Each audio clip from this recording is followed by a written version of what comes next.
Ladies and gentlemen, thank you for standing by and welcome to the LA County COVID-19 update. At this time, all participants are in a listen-only mode. There will be a question-and-answer session. Instructions will be given at that time. If you should require assistance during today's call, please press star then 0. Now I turn the council over to your host, Supervisor Hilda Solis. Please go ahead. Thank you very much, and good afternoon to everyone, and thank you for joining us for today's press briefing. Today I want to acknowledge the incredible work of our 10 million county residents. This crisis has brought a harsh toll on all of us, but your commitment to each other is paying off. We're seeing that in the number of hospitalizations this week, it has decreased, and this is promising. This means one thing. Our efforts are working, and we must continue on this trajectory. Continue to stay at home, continue to avoid gatherings, and continue wearing a mask and physical distancing.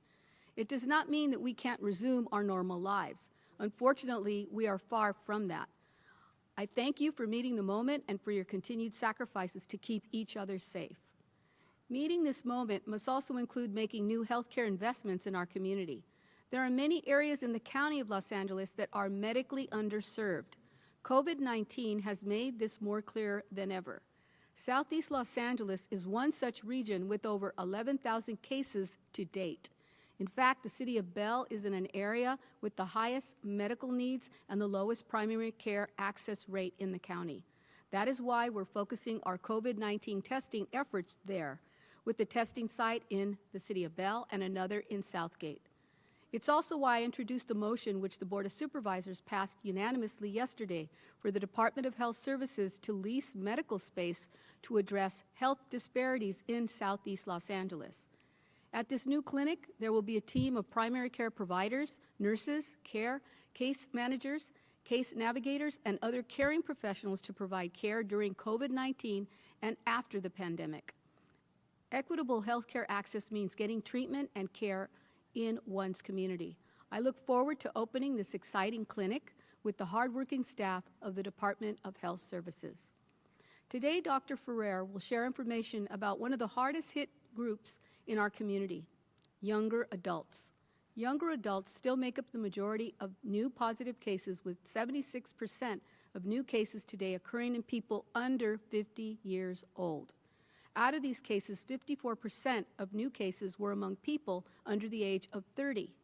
This is one of the reasons why you will see more information on LA County's Twitter, Facebook, and Instagram, and billboards across LA County as a reminder to young adults that COVID-19 does not care about your age. All you have to do is watch the real stories from younger COVID-19 survivors on our website, covid19.lacounty.gov/risk, to understand that the risk is real. We also invite you and your friends to share your stories to help other younger adults by using the hashtag #TheRiskIsReal. Young people are also especially affected by the negative economic impacts of COVID-19. That's why I want to briefly share about the county's Youth at Work program, which has provided essential paid work experience for LA County's at-risk youth, with a specific focus on youth who are on public assistance, are low income, or in the foster care or probation system. Youth participate in paid work-based learning at $15 per hour for 120 hours at a private, public, or nonprofit worksite. Last year's program, which included the COVID-19 pandemic, approximately 20,000 youth participated in Youth at Work through the county and our other partners. During COVID-19, we're prioritizing placement where Youth at Work participants can give back directly to vulnerable communities by participating in humanitarian efforts. We're also implementing virtual work experiences for young people.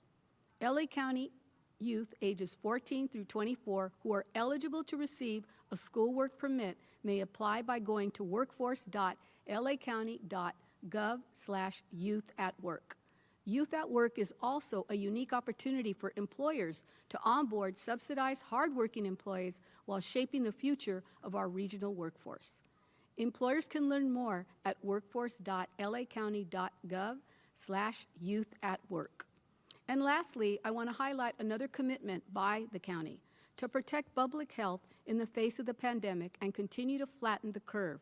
We will mail all registered voters a vote-by-mail ballot for the November 3rd general election. The mailing of vote-by-mail ballots begins October 5th, exactly 2 months from today. But voters have already begun receiving mailings from the county to confirm their address and the language in which they wish to receive their vote-by-mail ballot. These mailers should be received by voters by the end of the week. Sending all voters a vote-by-mail ballot provides a safe and accessible option to vote in the safety of their home without having to risk exposure to COVID-19. There will also be an in-person vote centers available. We encourage residents to participate in the November 3rd election. You can register to vote at lavote.net. Just as staying home is critical to your health and that of others, voting is necessary for the health of our democracy. I would now like to introduce Dr. Barbara Ferrer.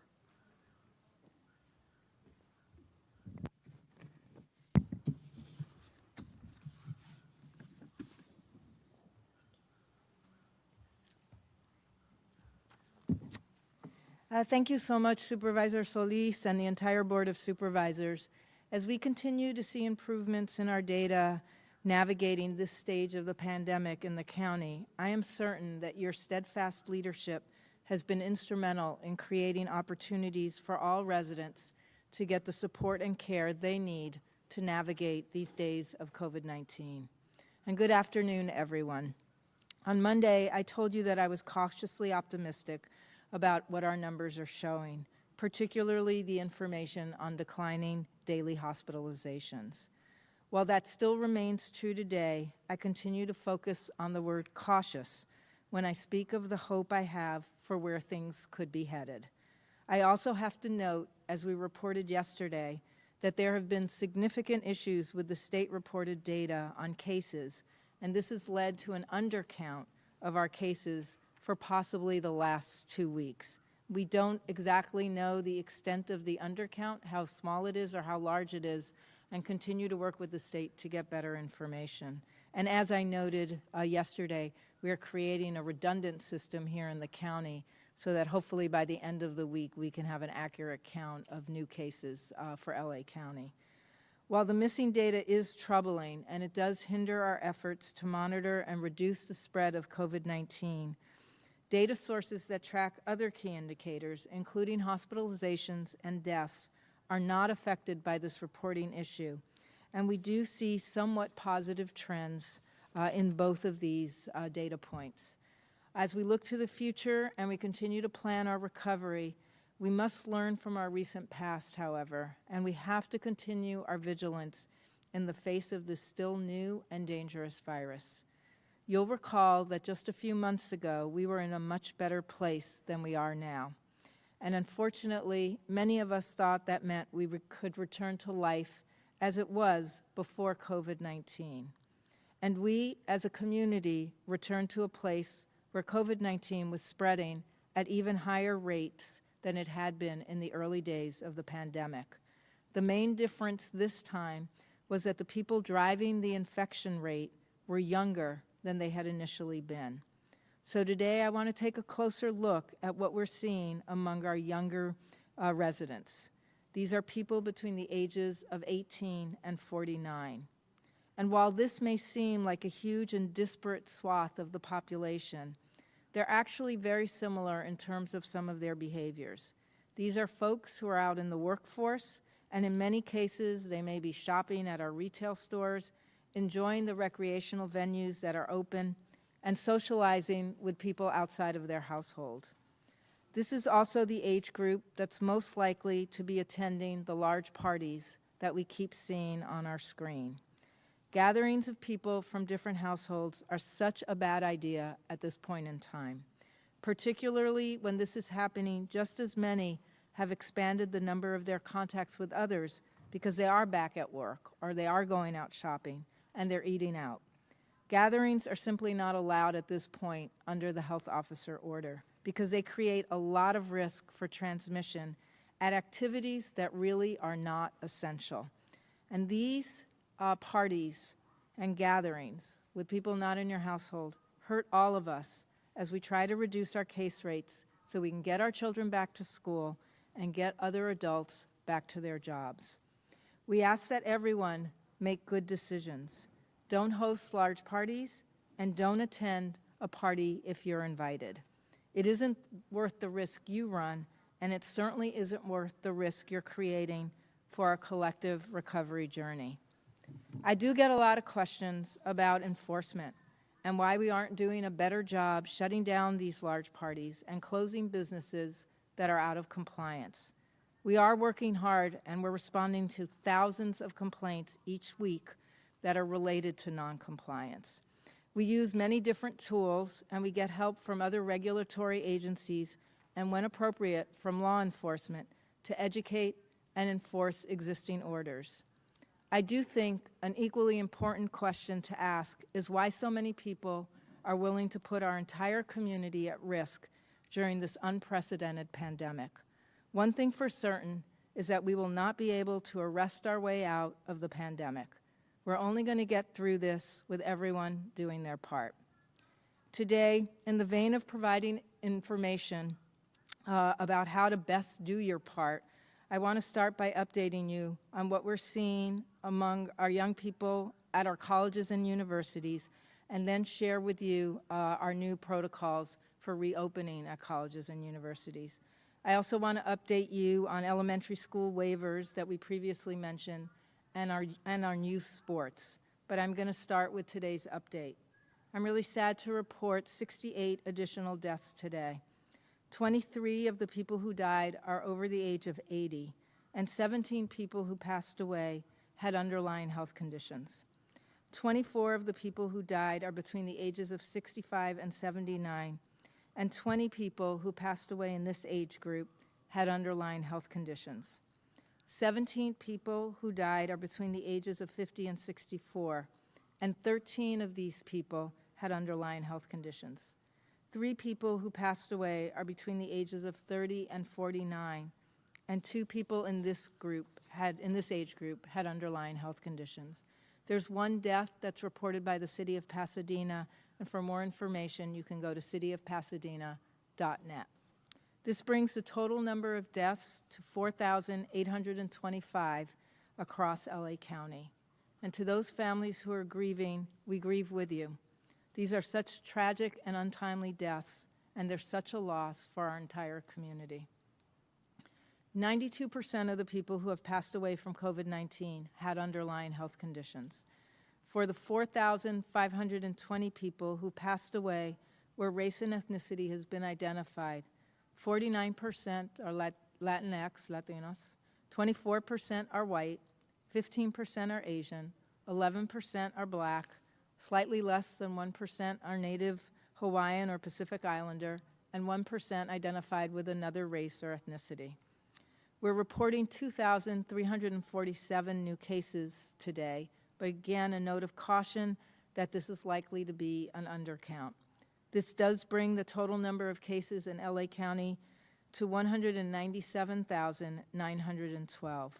These cases include a total of 8,362 cases that are reported by our partners in the city of Long Beach, and a total of 2,023 cases reported by the city of Pasadena.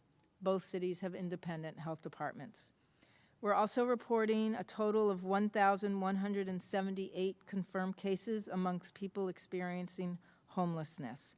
And today we have 1,768 confirmed cases of people who are currently hospitalized. 30% of the people are confirmed cases in the ICU, and 18% are on ventilators.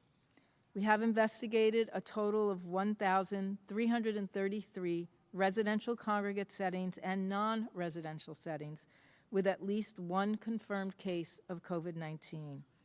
Of these, we have current investigations that are ongoing at 877 sites, and we've closed 456 investigations. As a reminder, investigations are closed when we've had 14 days with no new cases at those sites. Residential settings include nursing homes, assisted living facilities, shelters, treatment centers, supportive living, and correctional facilities. Non-residential settings include workplaces, food and retail, and educational settings. The total confirmed cases in institutional settings is now 27,988. Of these, 14,947 are confirmed cases among residents, and 13,041 are confirmed cases among staff. I am sad to report that 2,270 residents in institutional settings have died from COVID-19. 2,058 of the people who passed away resided at skilled nursing facilities. And of the 67 newly reported deaths today, excluding Long Beach and Pasadena, 15 were associated with residents who were living at skilled nursing facilities. It does break my heart to report this every week, and I send my deepest condolences to the families who are grieving the loss of their beloved parent, grandparent, uncle, aunt, cousins, and many other loved ones. We're also reporting 3,435 confirmed cases at some point in our jail facilities. 3,065 are among people who are incarcerated, and 370 are among staff. The Sheriff's Office is reporting for their facilities today 35 inmates who are positive, 58 people who are in incarceration that are in isolation, and 1,176 people who are incarcerated that are quarantined. There's 196 cases in the state prison, 137 are among people who are incarcerated, and 59 are among staff. And there are 757 cases in the federal prison facilities, 741 among people who are incarcerated, and 16 among staff. And today we're reporting 119 cases in the juvenile facilities, 47 among youth, and 72 among staff. To date, 1,839,157 people have been tested and had results reported in LA County, and 10% were positive. I want to again thank Dr. Galley and her team for expanding capacity across the county. We're one of only a handful of counties in the country that is really, at this point, exceeding the capacity to test more than 20,000 people a day. I do want to now put what we're seeing each day into context by looking at the distribution of cases by age. So please pull up the first slide. This slide, it's a busy slide, I apologize, has all of the different age groups. It shows the daily average case rate per 100,000 people by age category. And you can see that through the third week of July, cases increased steeply among our younger adults. This is represented by the blue and the yellow lines at the top of the chart. The blue line, which represents adults ages 30 to 48, has the highest case rate among all age groups in LA County.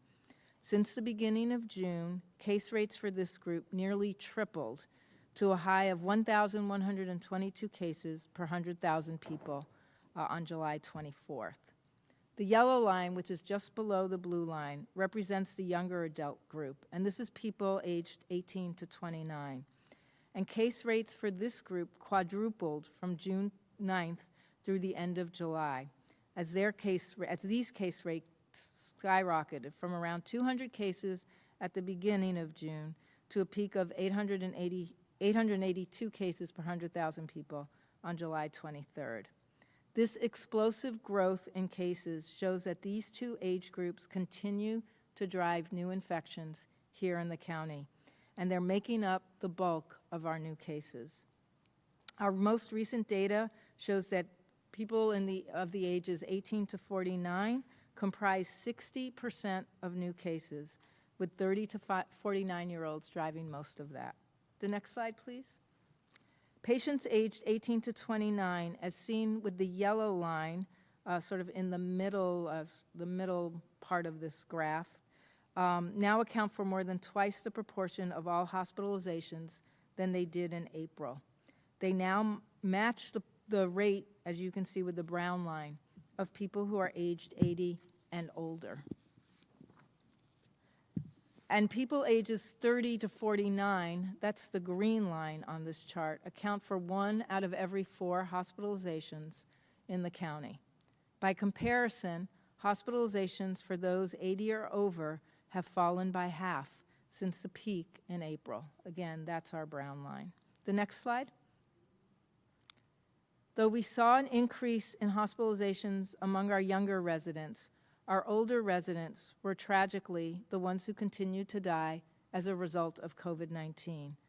The good news is, though, as you can see on this chart, deaths are trending down for everyone. And you've heard me say before, the deaths attributed to COVID-19 had largely occurred initially among elderly people, particularly those that lived in our nursing homes and other long-term care facilities. The marked improvement in this area among older people is as a result of using our emerging science to make important changes that protected both employees and residents at skilled nursing facilities. I want to caution people that this slide does not mean that young people aren't at risk for death from COVID-19. We've reported 32 deaths that have happened, unfortunately, for people who were aged between 18 and 29. And 319 tragic deaths have occurred for people who are between the ages of 30 to 49. No matter how young you are at risk for death from COVID-19. I send my heartfelt condolences to all those grieving for their loved ones. It's heartbreaking to lose people at the very prime of their life. And it's also important to remember that although you as an individual, particularly a younger adult, may not suffer these devastating consequences from COVID-19, you could infect someone you love, and that could be a relative or a friend, and you could infect someone in your community who could get very sick and unfortunately pass away. I do want to shift for a minute and talk about colleges and universities because they are such important institutions here in LA County. And I know that so many students and teachers and staff are eager to return to their campuses, but it simply won't be possible to return to collegiate life as we knew it before. Dorms, classrooms, and social life that's offered by our colleges and university create high-risk activities and become high-risk settings for the spread of COVID-19. We've already started seeing hotspots, and we have one outbreak at a local college. The largest outbreak is connected to the University of Southern California, where we've been investigating an outbreak of COVID-19 at 3 fraternities, with 45 confirmed cases associated already with this investigation. We also saw separately a group of graduate students at USC who socialized, studied, and some of them lived together who became infected. And at UCLA, we've seen a number of football players who returned to campus and tested positive. Given that this virus has reached every single part of the country and will be an unwelcome visitor hitching a ride with students as they return to our campuses, we need to be very vigilant in how we reopen. With this knowledge that we have now, we'll continue planning for the safety of students, staff, faculty, and their families. Although we're not certain here in LA County when colleges and universities can reopen for campus learning and for campus dorm life, because we're waiting for the state to issue their guidance and directives, we do anticipate that the state might distinguish, as was the case with K through 12 schools, with permissible activities that can happen at institutions in counties with high rates of community transmission compared to activities that can happen on campuses in counties with low rates of transmission. To get ahead of the challenges that we're going to be facing whenever college students begin to return to campus, we have crafted, with a lot of support from many of the folks who work at these institutions, a comprehensive set of protocols that all institutes of higher education will have to comply with prior to reopening, whenever that reopening happens. The protocols, which are posted in draft form on our website, touch on all aspects of campus life, from on-campus housing to classrooms to the dining commons.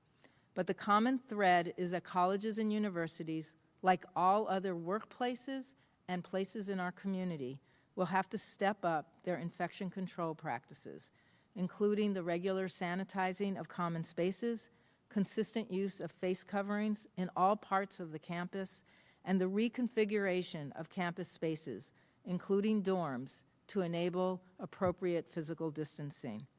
And like other workplaces, colleges and universities will have to screen their employees and their students for COVID-19 and notify the Department of Public Health when there are any clusters of cases, 3 or more cases, so that we can help stop the chain of transmission. Because college and universities' campuses exist in the middle of larger communities, significant attention needs to be paid to steps that institutions take to protect community residents from exposure that originates on a campus. This includes good communications, support for community mitigation strategies, and minimizing the risky actions that people that are part of the college community may engage in. We have an extraordinary relationship with colleges and universities, and we do look forward to planning for the day when college campuses can reopen and bring students and faculty back. But we will need to wait until the state releases their protocols before we'll know what that timeline will look like here in LA County. I want to briefly touch upon for just a second an announcement we made yesterday about school waivers. We're going to adhere to the new guidance from the California Department of Public Health, which recommends that counties with case rates at or above 200 cases per 100,000 residents do not extend waivers for the reopening of classroom instruction for students in grades TK through 6. Our county rate here for cases is currently 330 cases per 100,000 people. And based on this data, we are not going to consider waiver applications at this point. We are asking that everyone help us drive this case number down so that we can reopen schools across the county as soon as possible. We do know that for so many families, this is a very disappointing announcement, but it is based on existing science and data that guides all of our decision making. We do need to ensure the health and safety of our children, school teachers, and school staff, and all of their families. The decision will be reconsidered once our case rate falls to the levels recommended by the state. And finally, I have another quick update for everyone on youth sports. As you all know, the state announced the reopening of youth sports earlier this week and released their guidance for the safe operation of youth sports leagues. And it does clarify the following provisions. Youth sports and physical education in LA County are permitted only outdoors. Physical distancing of at least 6 feet must be maintained at all times with a stable cohort. That means the same group. Masks are not required when young people are outside engaging in activities that require a lot of physical exertion. At all other times, masks are required. For sports that require closer contact than the 6 feet, only conditioning and skill building is permitted at this time. Tournaments, events, and competitions are not allowed. And adult amateur team sports are also not permitted at this time.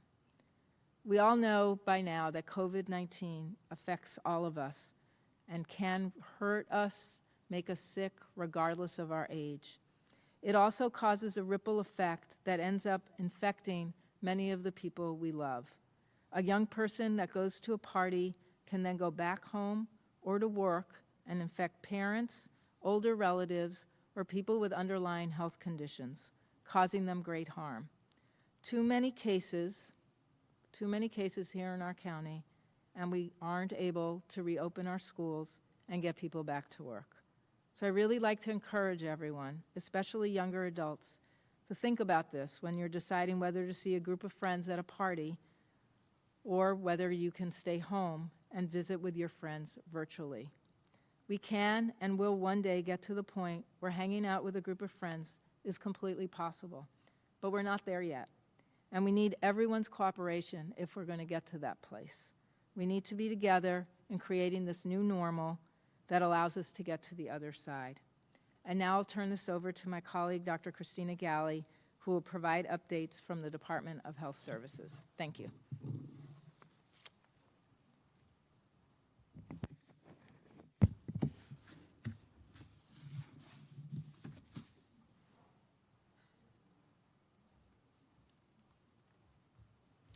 Hi, good afternoon. Thanks again for joining us today. I'll provide a brief update on the hospital bed demand model and then also make some comments about the ongoing efforts to expand access to testing in our community-based testing sites. So first, with respect to the model, as always, the slides are located on both the county's COVID website as well as the Department of Health Services website if you'd like to review the slides.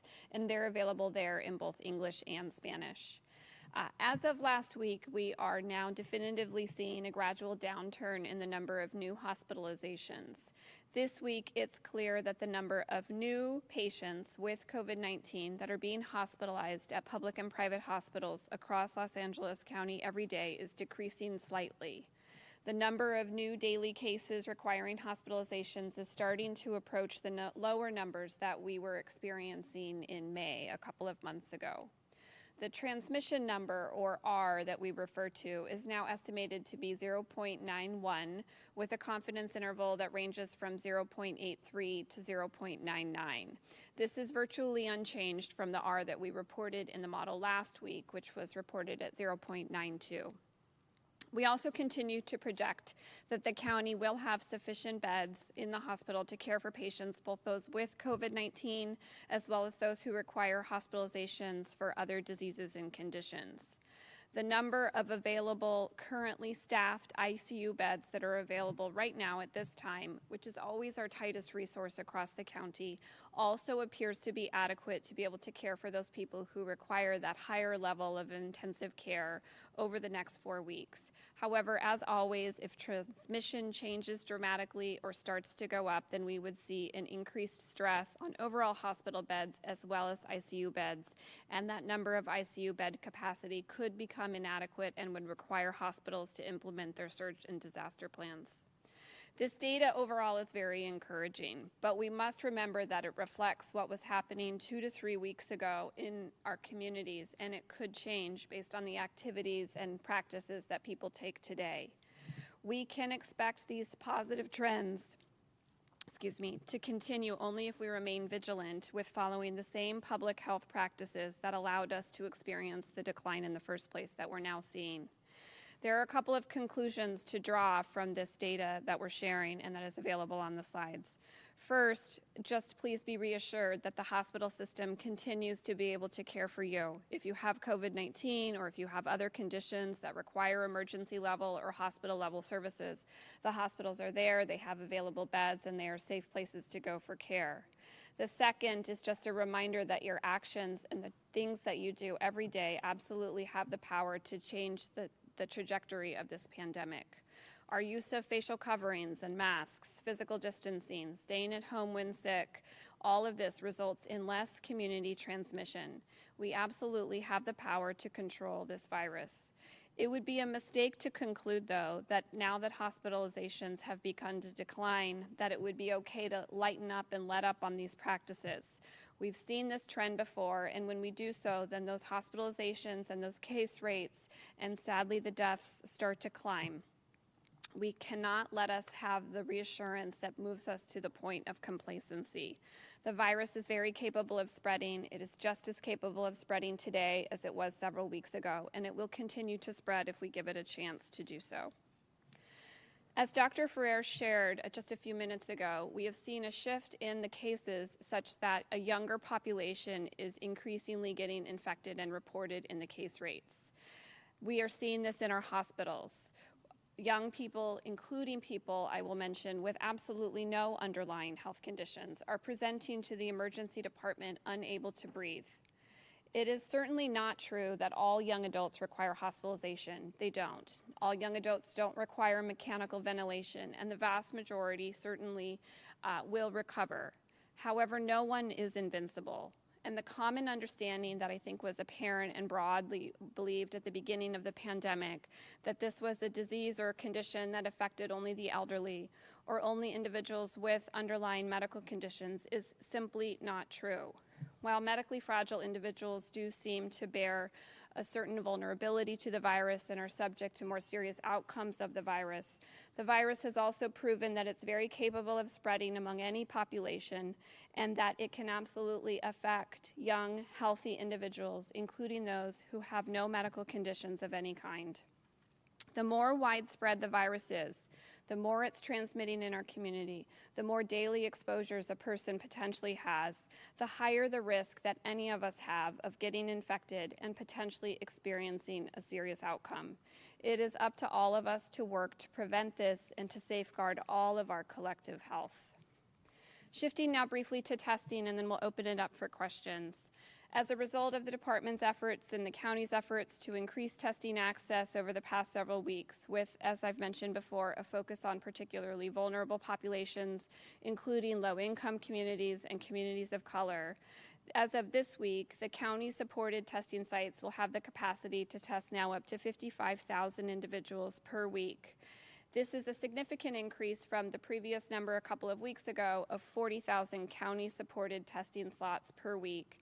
This is also not including the amount of testing capacity that's available in the state-sponsored sites, as well as in various city-operated or city-sponsored sites. A few quick, just notable updates on additional testing capacity and expansion. The testing site at Downey on the south campus of the Rancho Medical Campus opened yesterday. That site will be open 7 days a week and will allow for 4,200 slots per week of testing capacity in a very at-risk and needy area in the county.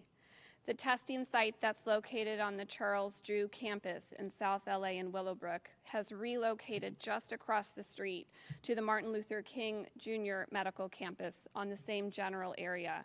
The move happened because we needed to make space for the construction of the MLK Child and Family Wellbeing Center, which is in and of itself a novel and exciting and innovative project that will help expand services to children and families within South Los Angeles.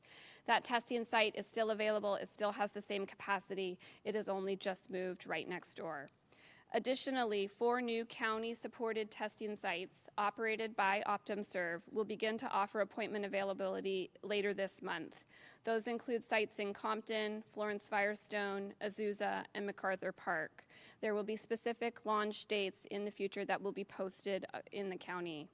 2 additional sites also operated by OptumServe will be adding new capacity starting on Monday, August 10th. Those are the sites located at Cal State LA, as well as Hawthorne Memorial Center in Hawthorne. I encourage everyone to keep wearing your mask, stay at home when you can, and please physically distance whenever you can and when you're not around members of your own household. I know that the days are feeling very long and that this is a trying time, but your efforts are absolutely making progress in our continued fight against COVID-19. With that, we'll turn it over for questions. Thank you. Ladies and gentlemen, if you wish to ask a question, please press 1, then 0 on your telephone keypad. You may withdraw your question at any time by repeating the 1-0 command. If you are using a speakerphone, we ask that you please pick up the handset before pressing the numbers. Once again, if you have a question, you may press 1, then 0 at this time. And let's see. We will start with the line of Colleen Shelby with Los Angeles Times. Please go ahead. If you can discuss a little bit related to the state's announcement that there's been, a little bit of a technical issue with test results data, what type of consequences that has for the public health department's plans to kind of address the spread of the virus in dealing with contact tracing.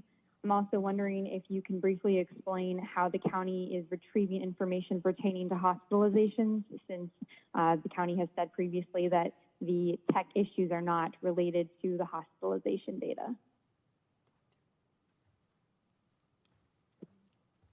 Yeah, thanks so much for the question. Yes, we're of course very concerned about what the implications are of having problems with the data feed from the electronic lab reporting system in terms of contact tracing. We've emphasized over and over, we can only contact trace when we actually have a positive lab result that's reported to us and that we have accurate information to find the person who was positive. When we're missing some labs, it's going to, at first, it's definitely delaying our ability to contact people. And the second thing is it may, in fact, be a significant amount of time that has gone past, so much so that contact tracing becomes less useful. So, for example, if we aren't able to get results within 10 to 14 days from the time the person was tested, it will be it will be a futile exercise for the purpose of isolating and quarantining people. We still always want to get in touch with people so that we can give them good information, make sure that they have a lot of support, but it does hurt our ability to do effective contact tracing. I will say I know the state is working, around the clock, 24 hours a day, to try to get a resolution to this problem. And we are right now setting up a redundant system here in LA County that hopefully will be able to do a couple of things. One is by the end of the week, we should be able to have an accurate count ourselves because we're asking labs to report directly to us, as well as to continue reporting to the state through a different file that they can send us that we'll load. We'll look for any duplicates, and then we'll be able to have a better sense of what our case count is. And most importantly, we'll be able to get positives while the state is figuring out just exactly how many cases may be getting lost with the problem, with the technical issue that they're facing. We've asked the labs to go back a week as well, so that should help us figure out, again, as quickly as possible, if we've lost cases this past week that we want to get a hold of folks so that we can begin the contact tracing process. In terms of the hospitalization data, it's a completely different feed.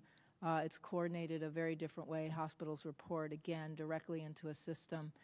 That system is working just fine, and a lot of information around hospitalizations is collected through that system. So again, I want to acknowledge this is sort of the system that is associated only with electronic lab reporting. It doesn't affect the other systems that the state is managing for the county and fulfilling obligations for reporting to the federal government as well. Thank you. We'll take the next question.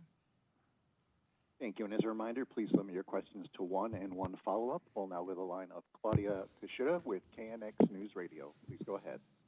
Hi. I was hoping you could provide more details about the outbreaks among the USC grad students and the UCLA football players, how many cases, and have there been any hospitalizations or deaths associated with the 3 university outbreaks? Also, I'm wondering if there is an update on the first responder party at Sassafras Saloon. And then piggybacking on Colleen's question about the backlog, I'm just wondering how all this affects the modeling, especially on the transmission rate. And when that backlog comes in, are you going to be able to adjust the numbers for the past 2 weeks, given that the figures affect the county's ability to come off the watch list? Thank you.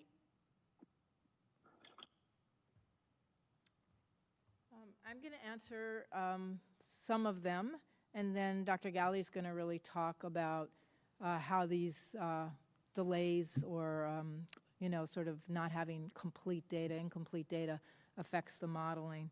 But let me just start with the last question about what's the impact of, not having the accurate data on our ability to actually understand the transmission rates, et cetera. For us as public health people, we're obviously going to do our very best to make sure that we do everything we can to identify the close contacts of people who are infected. I want to note that we have a line that we've set up where people can call us directly if they're positive. And I want to note that that's important because although we're not getting the data at the Department of Public Health, there's no interruption in the data getting to providers. The labs report that information to a provider and in some cases directly to a patient. That is not part of this data collection system that's interrupted and not working so well. So patients will get their information about their lab results and they can call us toll-free if they need our support, and it would be helpful so that we can in fact start that contact tracing problem. In terms of the football players at UCLA, we know that there's at least 8 players that are confirmed positive. They are testing all of their close contacts and continuing to do that investigation.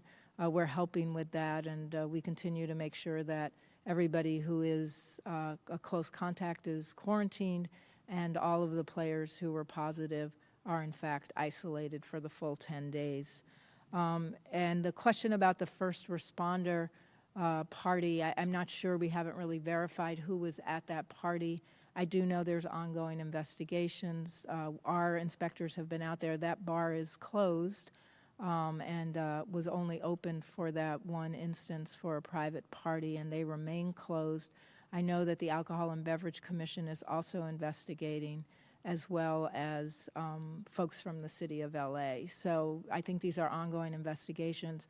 You know, from our perspective, the most important thing is that people are very clear, like private parties are not allowed at bars. They're not allowed in houses when you have people who aren't in your household that are gathering. There's nothing about saying it's a private party excluded the obligation on the hosts of that party and for the bar, the owners of that bar, to follow all of the directives. I mean, we're very clear on that, and we hope others are as well. I'll turn it over to Dr. Galley to talk about the modeling.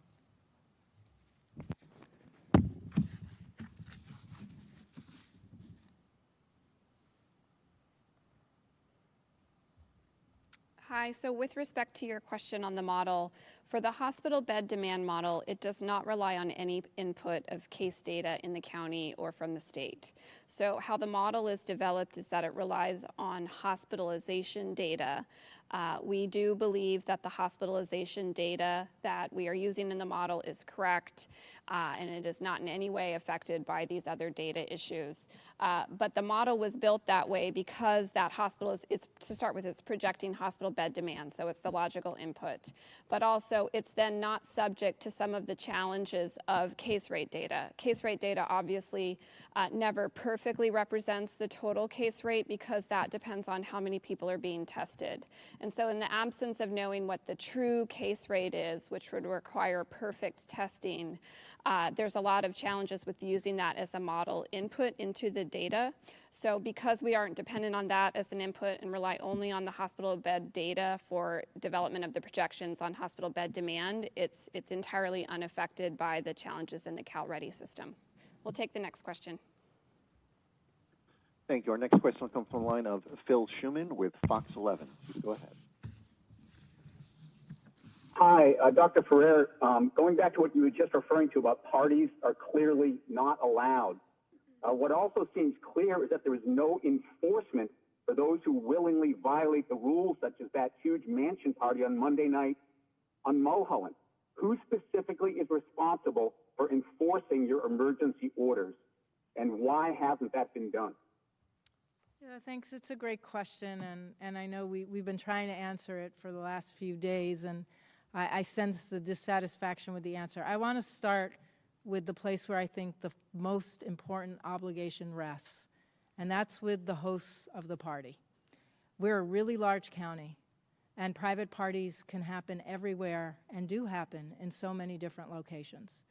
To rely on an enforcement strategy to shut down parties, especially large parties like this was, I think really makes it really takes away from what the focus really needs to be. This is a pandemic situation none of us have ever lived through. Hopefully don't have to live through it again. The only way we're getting out of this is if everyone cooperates.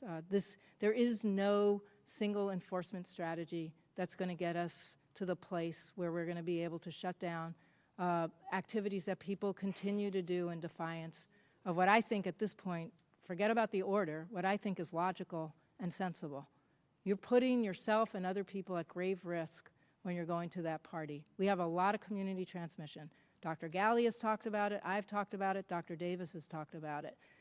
To expect that the way we're going to get through this is we're going to have enough police or enough public health folks that are going to go out and be able to shut down activities that shouldn't be happening, I think is at this point, a little bit foolhardy. The better way for us to approach this is going to be by convincing everyone we really need you to do your part. We're not asking people to make sacrifices just for the sake of making sacrifices. The data is crystal clear. If you have a lot of transmission and people are getting together at parties where they're in close contact with people who aren't in their families, where they're not wearing their face coverings, where they're eating and drinking, it is almost impossible at this point in time for there not to be transmission of this virus. And whether a lot of it is happening with asymptomatic folks who are transmitting, or there are some folks who are mildly ill and attending and transmitting, the end result is the same. We end up with more community transmission in LA County, and as we all know, that is slowing down the recovery. I would say the most important goals for us as a county right now are to be able to get our children back to school and to get people who are not able to go back to work to be able to go back to work because we can reopen those businesses. And that puts the partying sort of off the table. It means, yes, sacrifice. We can't have parties right now because our enforcement strategies, although we are out there, our inspectors are serving notices, telling people they need to close them down. Law enforcement is helping us when they're able to. We respond to over 2,000 complaints every week about violators at businesses, and we try to get out to all of those to make sure people understand what they need to do, and then they're doing it. But the better strategy is for people to help us by taking responsibility. And we'll take the next question. Our next question will come from the line of Amy Taxon with the Associated Press. Please go ahead. Thank you so much. I want to go back to the data issue and ask, how much data do you believe is being undercounted? And are you concerned that the impact of the problem in Cal Ready on contact tracing is going to end up leading to increased transmission of the virus in the county in the coming weeks? And also, how does the incomplete data affect the county's ability to meet the state's metrics for school waivers and business sector reopenings?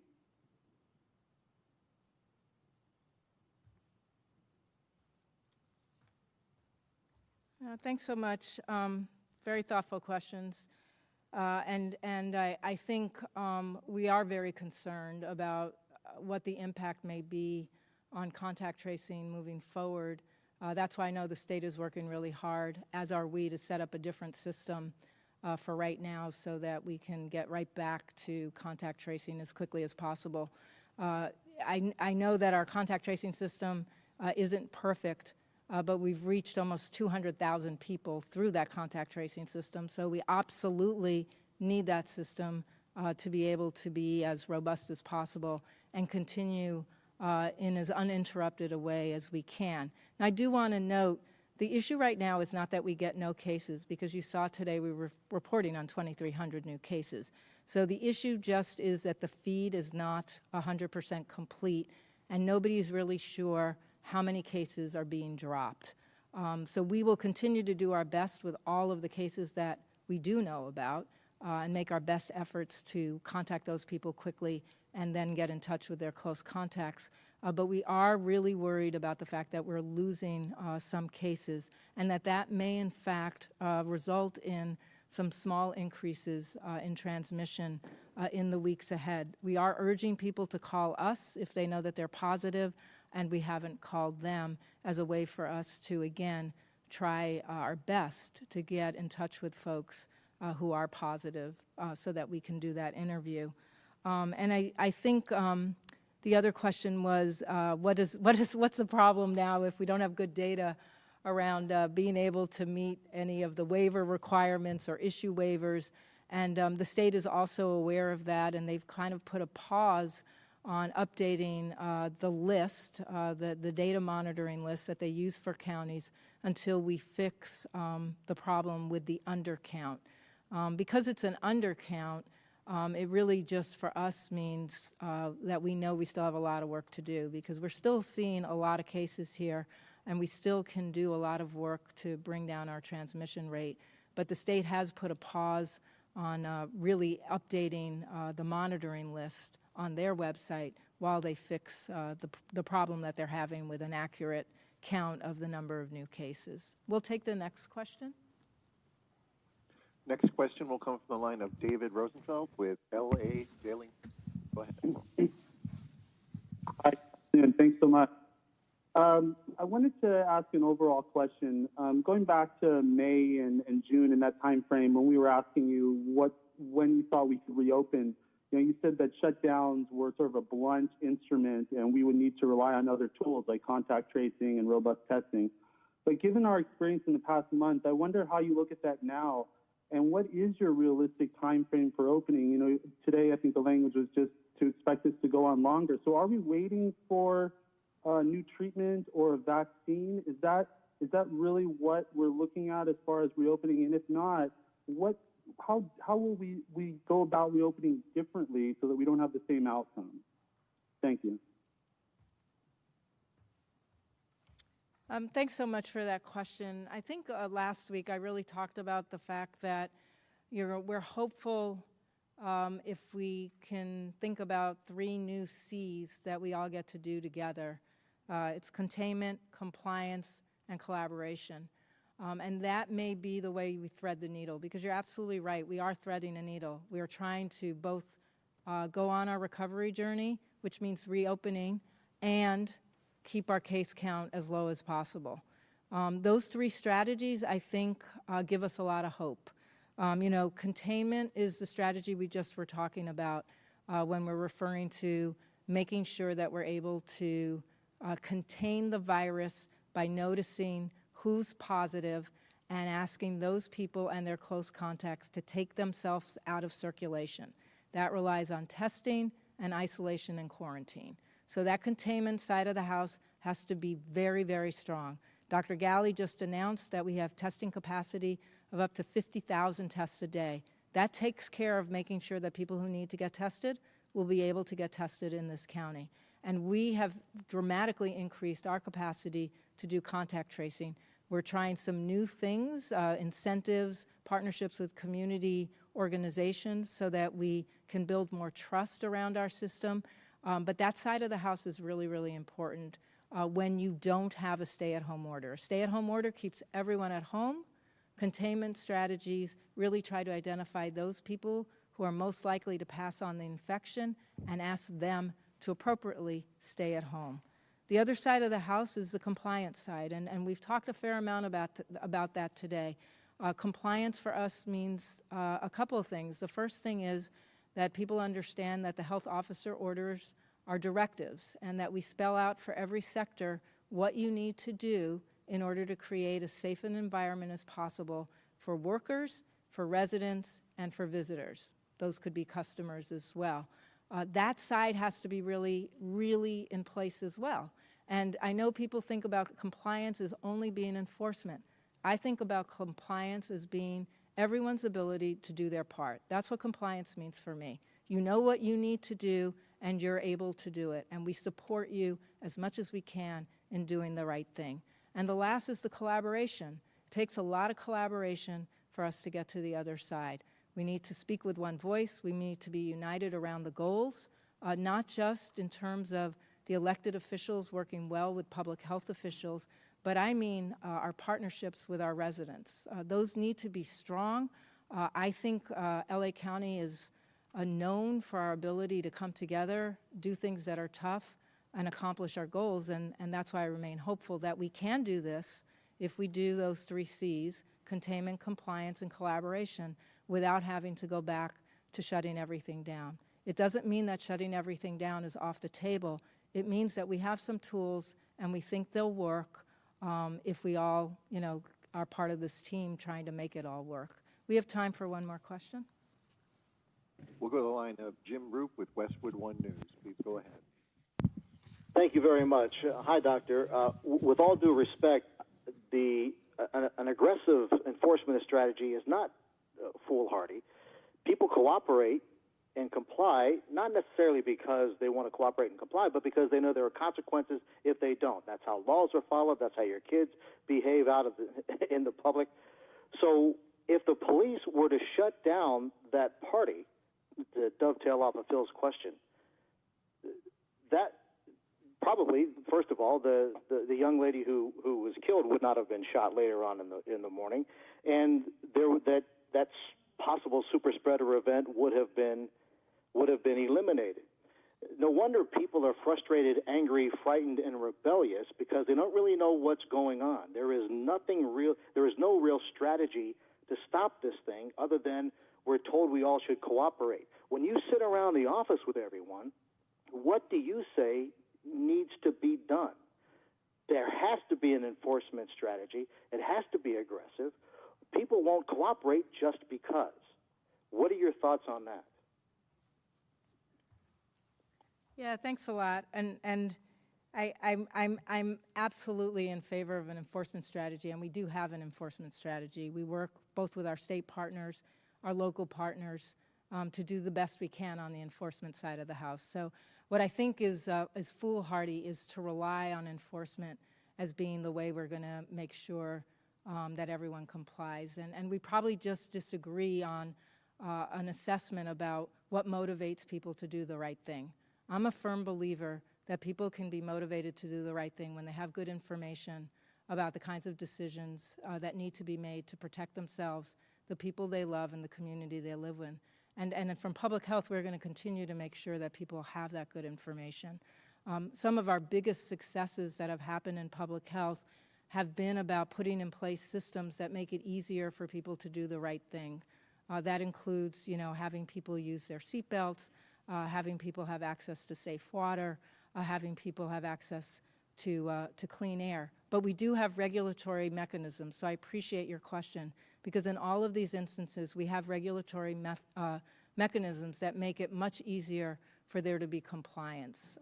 We have laws that govern how cars get built and what they have to have inside of them to protect ourselves, and we have laws about our plants and our businesses and how they have to comply to make sure that, in fact, we are reducing exposures, unnecessary exposures to dangers because of those laws. So I'm not against laws and I'm not against enforcement, but I think when you're in the middle of a pandemic, you have to also make sure that people feel like they can be part of this team because it's so important for us to all be together to save lives.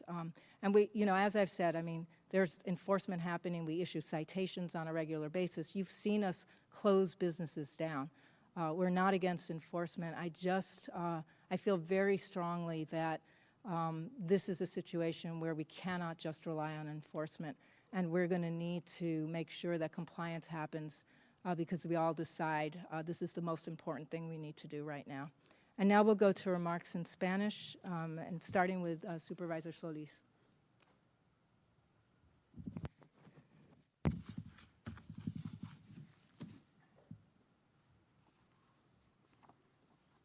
Buenas tardes. Gracias por estar aquí hoy día con nosotros. Soy Supervisora Hilda Solis, Vicepresidente de la Junta de Supervisores en el Condado de Los Ángeles. Hoy quiero reconocer el trabajo de nuestros 10 millones de residentes en el condado. Esta crisis ha causado un gran número de víctimas, pero su compromiso en ayudar uno a otro es bueno. Esta semana el número de personas en los hospitales ha bajado y eso nos da mucha esperanza. Esto quiere decir una cosa: nos estamos protegiendo uno al otro. Tenemos que continuar quedándonos en la casa, continuar evitando las reuniones y tenemos que asegurar usando una mascarilla de tela para la cara y mantener 6 pies de distancia de los otros. La verdad es que no podemos regresar a nuestras vidas normales. En este momento no se puede. Les agradezco por sus sacrificios en cuidar uno al otro. De cumplir con en este momento, tenemos que apoyar la salud de nuestras comunidades. Muchas áreas en el condado faltan recursos. Esto es obvio. En el sudeste de Los Ángeles es una de estas regiones. De hecho, la ciudad de Bell es una área que tiene muchas necesidades médicas y la menor tasa de acceso de atención médica en el condado. Por eso luché por tener un sitio de pruebas en Bell y otro también en Southgate. También es por eso que presenté una moción ayer en la Junta de Supervisoras que aprobaron para que el Departamento de Servicios de Salud establece una clínica nueva en la ciudad de Bell. En este sitio habrá un equipo de enfermeras, médicos y otros profesionales quienes pueden ayudar a la gente con COVID-19. El acceso a la atención médica es tan importante. Cada comunidad lo merece. Voy a seguir luchando para abrir estas clínicas de salud. Hoy la doctora Ferrer habló sobre de unos grupos más afectados de nuestra comunidad, los adultos jóvenes. Los adultos jóvenes representan un alto número de los nuevos casos positivos. Ellos representan el 76% de los nuevos casos. De estos casos, el 54% de los nuevos casos fueron entre personas menos de 30 años. Esta es una de las razones por las que habrá más información en Twitter, en Facebook y en Instagram de parte del Condado de Los Ángeles. Cuando se trata de COVID-19, no importa su edad. El COVID-19 también ha impactado a jóvenes por la falta de trabajos. Por eso quiero hablar sobre un programa del condado que ofrece trabajos a jóvenes de bajos recursos. El programa se llama Youth at Work. Los jóvenes participando en este programa ganan $15 por 120 horas y trabajan y aprenden. El año pasado, casi 20,000 jóvenes participaron en Youth at Work. Este año, con la pandemia, estos jóvenes van a trabajar virtual. Jóvenes por todo el condado entre los años de 14 a 24 años son elegibles. Pueden llamar a 211 para conseguir más información de parte de este programa. También quiero hablar de otro compromiso del condado. Para proteger la salud pública, vamos a mandar a todos los votantes registrados un folleto de votar por correo para la elección general el 3 de noviembre. Vamos a mandar estos folletos de votar el 5 de octubre, 2 meses a partir de hoy. Votantes ya han comenzado a recibir correos del condado para confirmar su dirección. El crítico es que todos los votantes tienen una opción segura para poder votar en las elecciones en noviembre. Así no nos exponen al virus.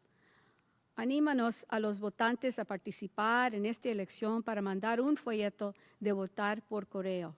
También habrá centros de votación en persona para votantes también. Todos deben de participar en las elecciones generales del 3 de noviembre. Votar es necesario para nuestra salud y nuestra democracia. Muchas gracias y quiero ahora presentar a Jacqueline Valenzuela.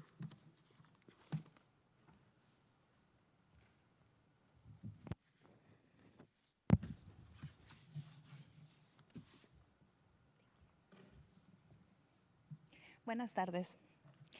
El lunes reportamos estar cuidadosamente optimistas sobre lo que muestran nuestros números, particularmente la información acerca de reducciones en nuestras hospitalizaciones y diarias.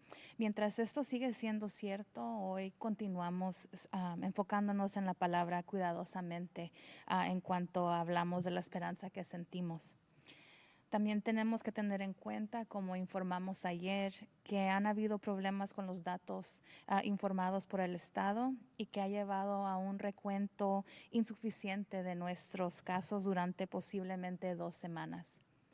Aunque la falta de datos es preocupante y hace más difícil vigilar y reducir la propagación de COVID-19, las fuentes de datos que rastrean otros indicadores importantes, incluyendo las hospitalizaciones y muertes, no se ven afectadas por este problema de informes y vemos tendencias positivas en esos indicadores. Mientras vemos hacia el futuro y continuamos planificando nuestra recuperación, debemos aprender del pasado reciente y continuar nuestra vigilancia frente a este virus aún nuevo y peligroso. Recordarán que hace unos meses estábamos en un lugar mucho mejor que ahora. Desafortunadamente, muchos de nosotros pensamos que eso significaba que podríamos volver a la vida como la conocíamos antes de COVID-19.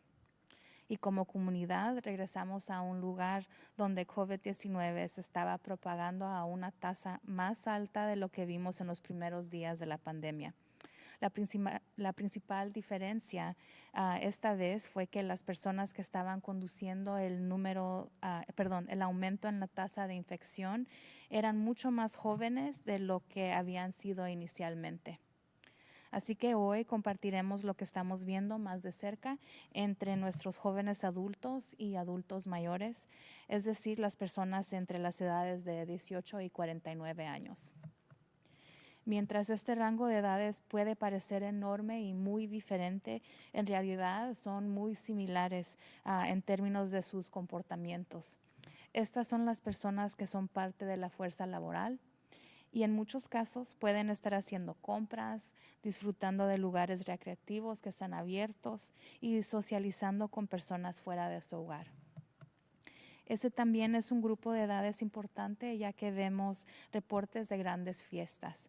Las reuniones entre personas de diferentes hogares es una mala idea por ahora, especialmente cuando muchas personas han expandido el número de contactos al regresar a trabajar, ir de compras o comer afuera. Simplemente las reuniones no están permitidas bajo la orden del oficial de salud porque crean mucho riesgo de transmisión durante estas actividades que realmente no son esenciales y que nos dañan a todos mientras tratamos de reducir nuestras tasas de casos para que nuestros niños puedan regresar a la escuela y nuestros adultos puedan regresar a sus trabajos. Le pedimos a todos que tomen buenas decisiones, no organice grandes fiestas y no asista a una fiesta donde lo hayan invitado. No vale la pena el riesgo que corre y el riesgo que crea durante nuestro viaje colectivo hacia la recuperación. Recibimos muchas preguntas sobre cómo hacemos cumplir la orden y por qué no estamos haciendo un mejor trabajo en cerrar estas fiestas y estos negocios que no están en cumplimiento. Estamos trabajando arduamente para responder a los miles de quejas que recibimos que están relacionadas con el incumplimiento. Utilizamos muchas herramientas diferentes y obtenemos ayuda de otras agencias reguladoras y cuando corresponde de la aplicación de la ley para educar y hacer cumplir las órdenes actuales. Creemos que una pregunta igualmente importante de hacernos es por qué tanta gente está dispuesta a poner en riesgo a toda nuestra comunidad durante esta pandemia sin precedentes. Una cosa segura es de que no podremos detener a todos para salir de este problema durante esta pandemia. Solo superaremos esto con todos haciendo su parte. Hoy, con el objetivo de brindar información sobre la mejor manera de hacer su parte, queremos actualizarlos sobre lo que estamos viendo en los colegios y universidades y compartir con ustedes nuestros protocolos. También tenemos una actualización sobre los permisos para las escuelas primarias que hemos mencionado anteriormente y los deportes juveniles. Comenzaremos con la actualización de hoy. Estamos tristes de reportar 68 fallecimientos adicionales hoy. Esto eleva el número total de fallecimientos a 4,825 en el condado de Los Ángeles. El 92% de las personas que han muerto por COVID-19 tenían condiciones delicadas de salud. Para las 4,520 personas que fallecieron donde se identificó la raza e etnicidad, 49% son latinas, 24% son blancas, 15% son asiáticas, 11% son afroamericanas, menos de 1% son nativas de Hawái o de las islas del Pacífico y 1% son de otra raza o etnicidad. Hoy estamos reportando 2,347 casos nuevos. Esto eleva el número total de casos en el condado de Los Ángeles a 197,912. Estamos reportando 1,178 casos confirmados entre personas sin hogar. Entre estos casos, 374 fueron remitidos a sitios de aislamiento y cuarentena para ser adecuadamente aislados durante su enfermedad. 1,768 casos confirmados están hospitalizados actualmente. El 30% de estas personas están en unidades de cuidados intensivos y el 18% están en ventiladores. Hemos investigado un total de 1,333 entornos de congregación residencial y no residenciales con al menos un caso confirmado de COVID-19. El total de casos confirmados en entornos institucionales es de 27,988, incluidos tanto el personal como los residentes. 14,947 de estos casos confirmados son residentes y 13,041 personas son empleados. Nos da tristeza informar que 2,270 residentes en entornos institucionales han fallecido por COVID-19, lo que representa el 50% de todos los fallecimientos. La mayoría de estas personas residían en centros de enfermería especializada. De 67 fallecimientos reportados hoy, 15%, o sea, el 22%, fueron fallecimientos asociados con las enfermerías, los centros de enfermería especializada. También reportamos 3,435 casos confirmados en algún momento en las instalaciones de la cárcel, 3,065 entre personas encarceladas y 370 empleados. La oficina del alguacil informa sobre sus instalaciones que 35 personas encarceladas han dado positivo, 58 personas están en aislamiento y 1,176 están en cuarentena. Hay 196 casos en la prisión estatal y 757 casos en las prisiones federales y 119 casos en las instalaciones juveniles. 1,839,157 personas han sido evaluadas por COVID-19 y se han reportado resultados al condado de Los Ángeles. El 10% fueron positivas. Y ahora hay que poner en contexto lo que vemos cada día por edad. First slide, thank you. Este gráfico muestra la tasa promedia de casos por 100,000 personas por cada categoría de edad. Puede ver que hasta la tercera semana de julio los casos aumentan abruptamente entre los adultos más jóvenes, representados por las líneas azules y amarillas. La línea azul, que representa a los adultos de 30 a 49 años, tiene la tasa de casos más alta entre todos los grupos de edad en el condado de Los Ángeles. Desde principios de junio, las tasas de casos para este grupo casi se triplicaron a un máximo de 1,122 casos por cada 100,000 personas desde el 24 de julio. La línea amarilla, justo debajo de la línea azul, representa el grupo de adultos más jóvenes, personas de entre 18 y 29 años. Las tasas de casos para este grupo se cuadruplicaron desde el 9 de junio hasta finales de julio, ya que sus tasas de casos aumentaron de alrededor de 200 casos a principios de junio a un pico de 882 el 23 de julio. Este crecimiento explosivo en los casos muestra que estos grupos de edad están impulsando los aumentos en infecciones en el condado de Los Ángeles en este momento y constituyen la mayor parte de nuestros casos nuevos. Nuestros datos más recientes muestran que los jóvenes de entre 18 y 49 años representan el 60% de los casos nuevos, con los de entre 30 a 49 años impulsando la mayoría de los casos. Next slide. Los pacientes entre 18 y 29 años, la línea amarilla, ahora representan más del doble de la proporción de todas las hospitalizaciones que vimos de abril. Ahora coinciden con la tasa de hospitalizaciones de personas de 80 años o más. Y las personas entre 30 y 49 años, la línea verde, representan 1 de cada 4 pacientes hospitalizados aquí en el condado. En comparación, las hospitalizaciones de las personas de 80 años o más han caído a la mitad desde un pico en abril. Next slide.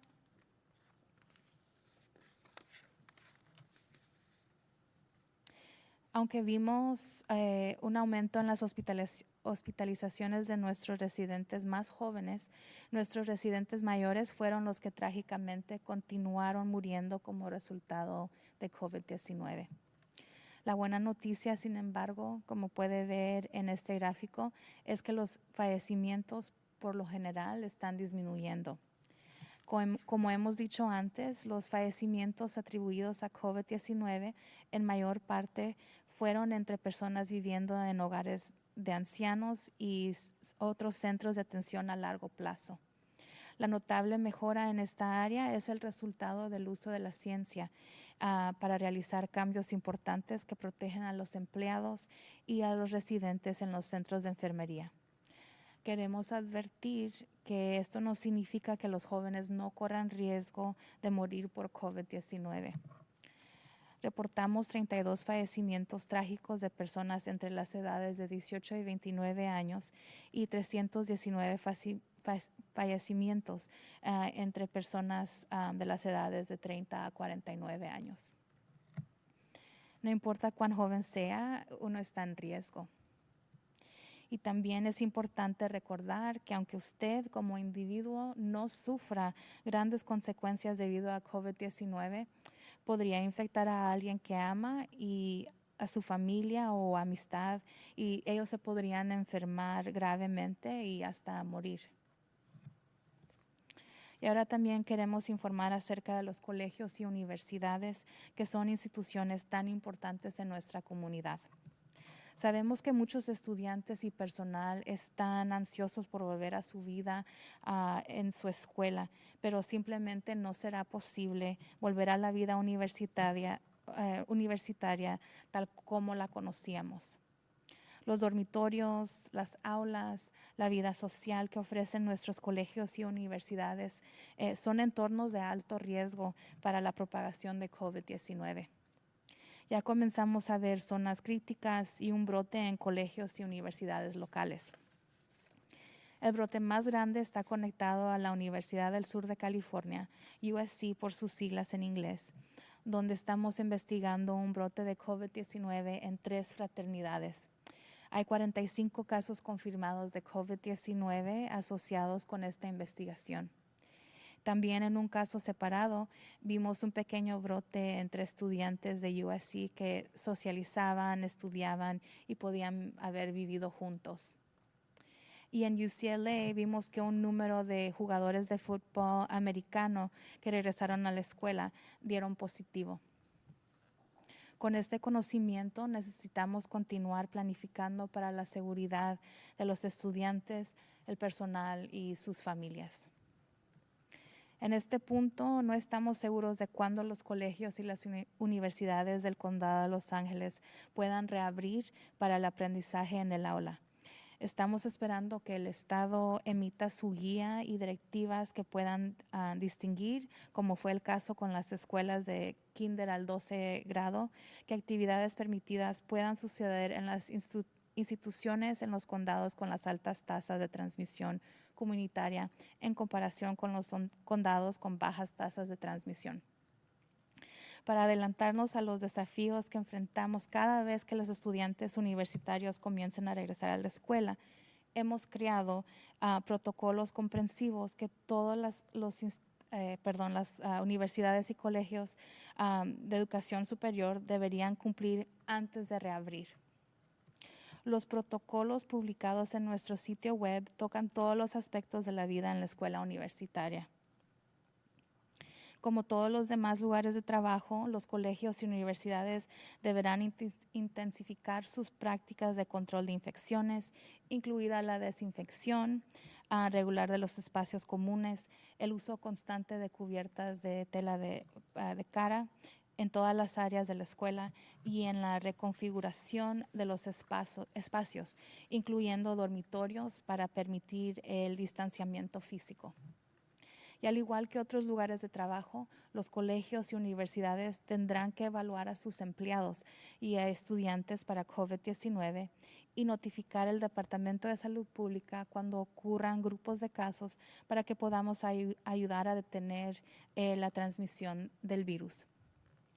Debido a que los sitios universitarios existen al centro de comunidades más grandes, se debe prestar mucha atención a los pasos que las instituciones toman para proteger a los residentes de la comunidad de las exposiciones que empiezan en su sitio escolar.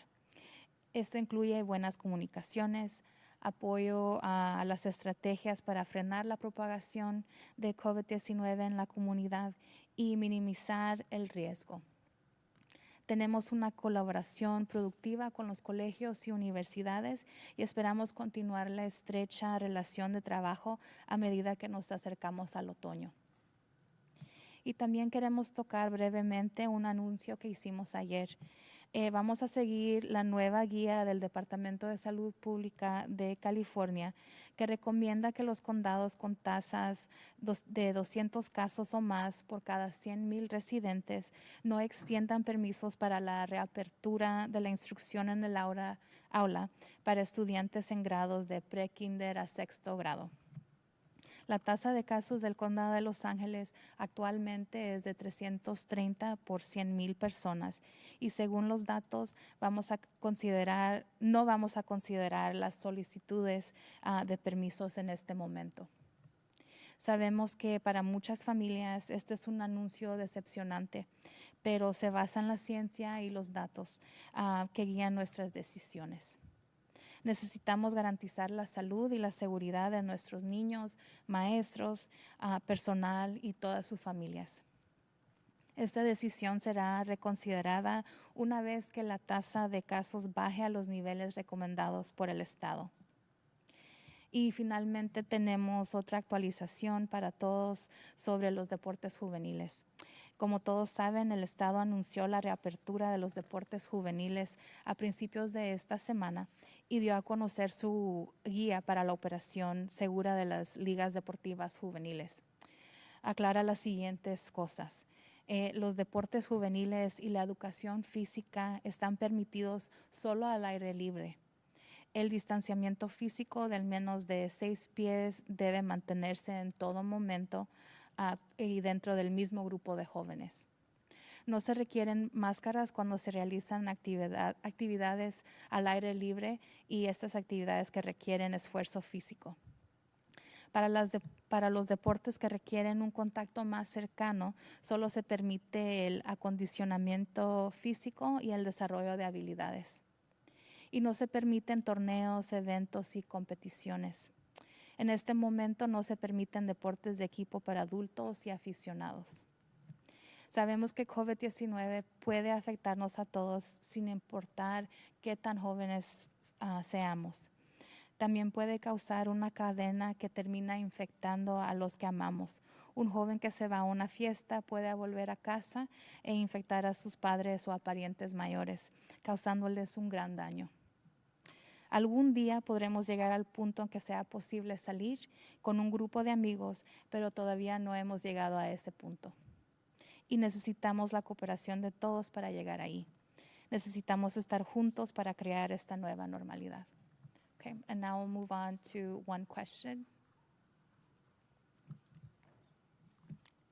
One question in Spanish. Oh, can you please queue up the questions in Spanish? Press 1. Press 1. Moment, please. Oh, thank you. It's 1 then 0 for questions. Thank you. Oh, por favor, oprima el 1 y después el 0 para darnos su pregunta. All right, we'll go to the line of Stephanie Bradford with KMEX. Please go ahead. Hola, tengo una pregunta de dos partes. Primero que todo, ¿cuáles son las fallas tecnológicas en el sistema de laboratorio que se han visto? ¿Y hay más personas contagiadas que no lo saben o hay más personas negativas que no lo saben debido a esta falla? Uh-huh. Muchas gracias por esta pregunta. Sí, el sistema del Estado no necesariamente nos está dando todos los casos, así que no estamos seguros exactamente si hay más o menos. Lo que sí sabemos es que los datos que tenemos, que mencionamos hoy de hospitalizaciones y fallecimientos siguen siendo factuales. Vamos a seguir trabajando con el Estado y con los sistemas que tenemos aquí localmente para asegurar de que tengamos los números correctos. Pero sí, ahorita la falla ha sido la dificultad en recibir esa información directamente del Estado.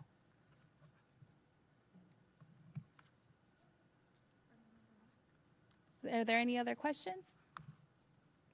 no no one else queuing up at this time. Okay, thank you so much. So now we'll go ahead and move on to remarks in Armenian.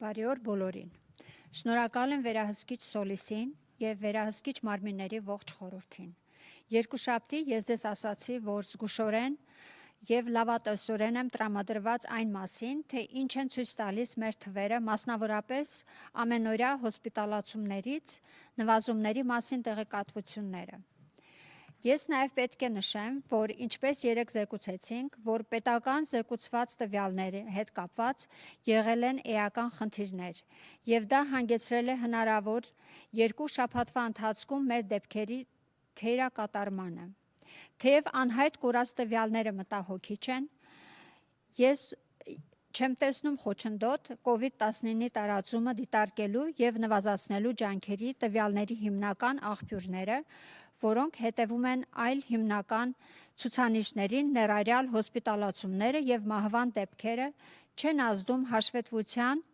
այս խնդրի վրա եւ մենք այստեղ տեսնում ենք որոշակի դրական արդյունքներ։ Երբ մենք նայում ենք դեպի ապագան եւ շարունակում ենք պլանավորել մեր վերականգնումը, մենք պետք է սովորենք անցյալից եւ շարունակենք մեր զգոյունությունը։ Իդեմս այս դեռ նոր եւ վտանգավոր վիրուսին։ Հիշենք, որ մի քանի ամիս առաջ մենք շատ ավելի լավ տեղում ենք, քան հիմա։ Դժբախտաբար, մեզանից շատերը կարծում էին, որ մենք կարող ենք վերադառնալ այն կյանքին, որը մենք գիտենք նախքան COVID-19։ Եվ երբ մենք որպես համայնք վերադարձանք միտեղ, որտեղ COVID-19-ի տարածումը նույնիսկ ավելի բարձր տեմպերով, քան նախկինում էր, այս անգամ հիմնական տարբերությունը այն է, որ վարակվածության մակարդակը ավելի երիտասարդ մարդկանց շրջանում է, քան նախկինում։ Այսպիսով, այսօր ես ուզում եմ ավելի մանրամասը դիտարկել այն, թե ինչ մենք տեսնում ենք մեր երիտասարդ եւ միջին տարիքի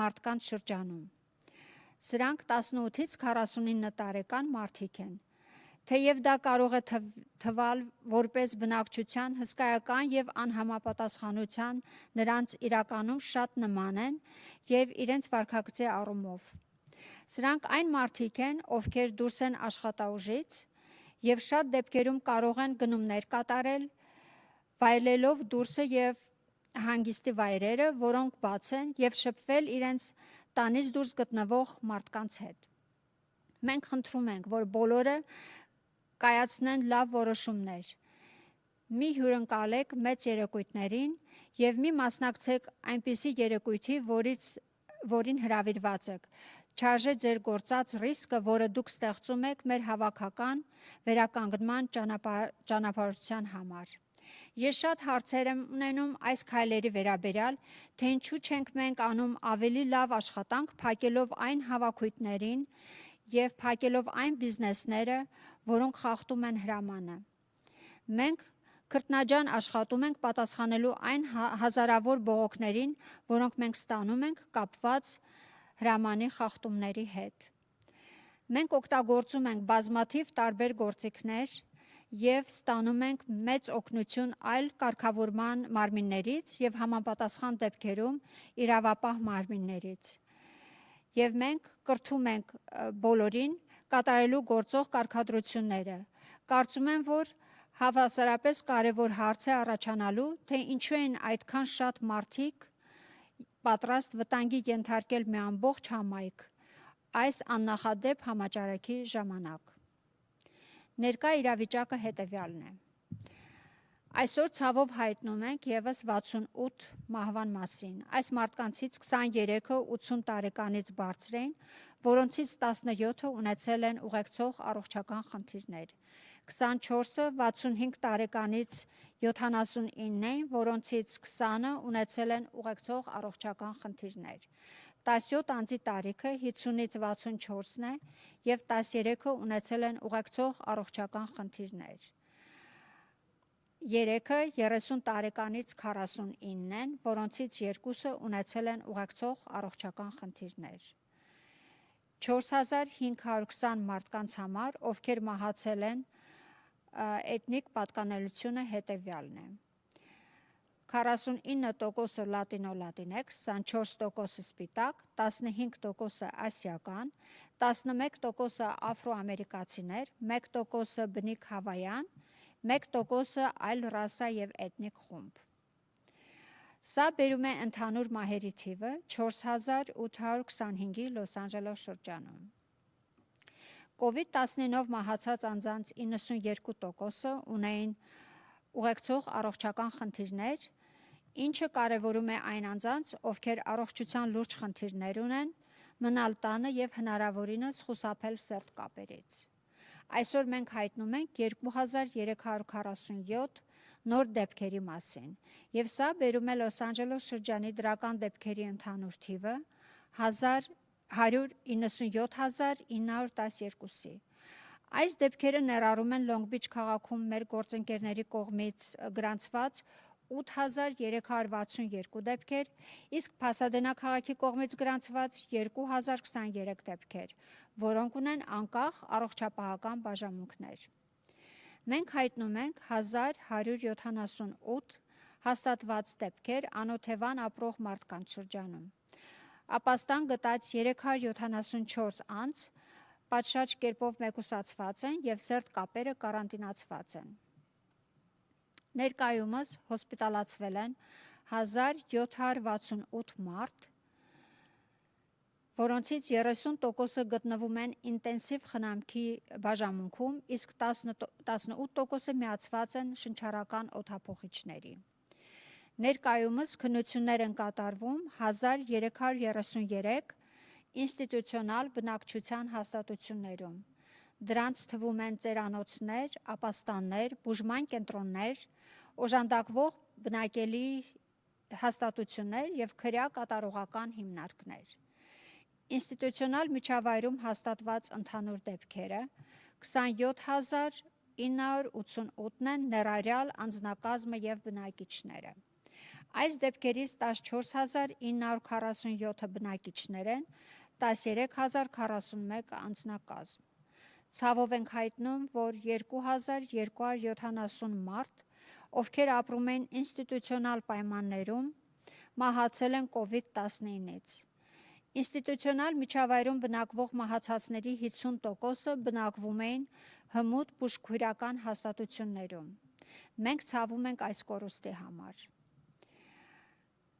Մենք զեկուցում ենք, որ հաստատված 3435 դեպքեր արձանագրվել են քրեակատարողական հիմնարկներում, 3065 դատապարտյալ և 370 աշխատակազմ, 196 դեպք նահանգային բանտերում, 137 բանտարկյալ և 59 աշխատակազմ, 757 դեպք ֆեդերալ բանտերում, 741 բանտարկյալ և 16 աշխատակազմ, 119 դեպք անչափահասների հաստատություններում, 47 բանտարկյալ և 72 աշխատակազմ։ Եվ Լոս Անջելես շրջանի արձանագրված բոլոր նոր դեպքերի զեկույցը կարող եք տեսնել առողջապահության վարչության կայքում publichealth.lacounty.gov։ Ավելի քան 1,839,157 մարդ տեստավորվել են և արդյունքները զեկուցվել են Լոս Անջելեսի շրջան, որից 10%-ը դրական են։ Ցանկանում եմ նաև անդրադառնալ քոլեջների և համալսարաններին, որոնք մեր համայնքի կարևորագույն հաստատություններն են։ Ես գիտեմ, որ շատ ուսանողներ և աշխատակիցներ ցանկանում են վերադառնալ իրենց համալսարանները, բայց պարզապես հնարավոր չի լինի վերադառնալ քոլեջի կյանքին, քանի որ մենք գիտենք COVID-19-ի տարածումը։ Դասասենյակները և մեր քոլեջներն ու համալսարանները առաջարկում են սոցիալական կյանք, որոնք բարձր ռիսկային պարամետրեր են COVID-19-ի տարածման համար։ Մենք արդեն սկսել ենք տեսնել թեժ կետեր և մեկ բռնկում տեղի քոլեջներում և համալսարաններում։ Ամենամեծ բռնկումը կապված է Հարավային Կալիֆոռնիայի համալսարանի հետ, որտեղ մենք քննում ենք COVID-19-ի հետաքննության հետ կապված 45 հաստատված դրական դեպքեր։ Եվ UCLA-ում մենք տեսանք մի շարք ֆուտբոլիստներին, որոնք վերադարձան համալսարան եւ դրական փորձարկվեցին։ Հաշվի առնելով, որ այս վիրուսը հասել է այս երկրի բոլոր մասերին, ցանկալի է այցելողները, երբ նրանք վերադառնում են իրենց համալսարանների ուսանողների հետ, մենք պետք է զգոն լինենք այն հարցում, թե ինչպես ենք մենք վերաբացվում։ Այս գիտելիքներով մենք պետք է շարունակվենք պլանավորել ուսանողների, անձնակազմի եւ ընտանիքների անվտանգությունը։ Այս պահին մենք համոզված չենք, երբ Լոս Անջելես շրջանի քոլեջներն ու համալսարանները կարող են կրկին բացվել համալսարանական դասարանների ուսման համար։ Մենք սպասում ենք, որ պետությունը թողարկի իրենց ուղեցույցները ու հրահանգները, որոնք կարող են տարբերակել, թե ինչ թույլատրելի գործողություններ կարող են տեղի ունենալ։ Երբ քոլեջի ուսանողները սկսեն վերադառնալ համալսարան, մենք կազմեցինք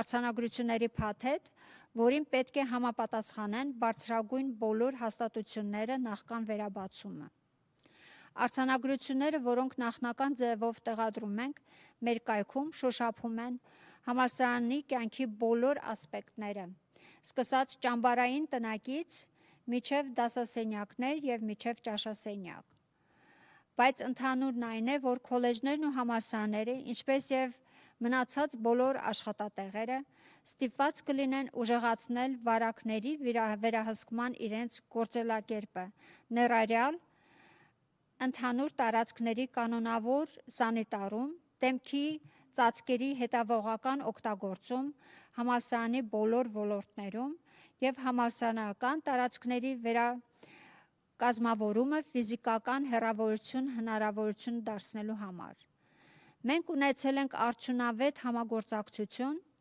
քոլեջների եւ համալսարանների հետ, անհամբերությամբ սպասում ենք սերտ աշխատանքային հարաբերությունների շարունակմանը։ Դպրոցների մասին։ Ցանկանում եմ նաեւ համառոտ շոշափել մեր մի հայտարարություն, որը մենք արեցինք երեկ։ Մենք պատրաստվում ենք հավատարիմ մնալ Կալիֆոռնիայի հանրային առողջապահության դեպարտամենտի նոր ուղեցույցներին, որը խորհուրդ է տալիս, որ 100,000 բնակչի համար 200 եւ ավելի դրական դեպքեր ունեցող շրջանները չեն կարող դիմել դասարաններում դասավանդելու հանձնարարին վերաբացման համար։ Լոս Անջելես շրջանը ներկայումս կազմում է 330 դրական դեպքեր ամեն 100,000 մարդու համար։ Եվ այս պահին մենք չենք քննարկելու դիմումները։ Մենք գիտենք, որ շատ ընտանիքների համար սա հիասթափություն է, բայց այն հիմնված է առկա գիտության եւ տվյալների վրա,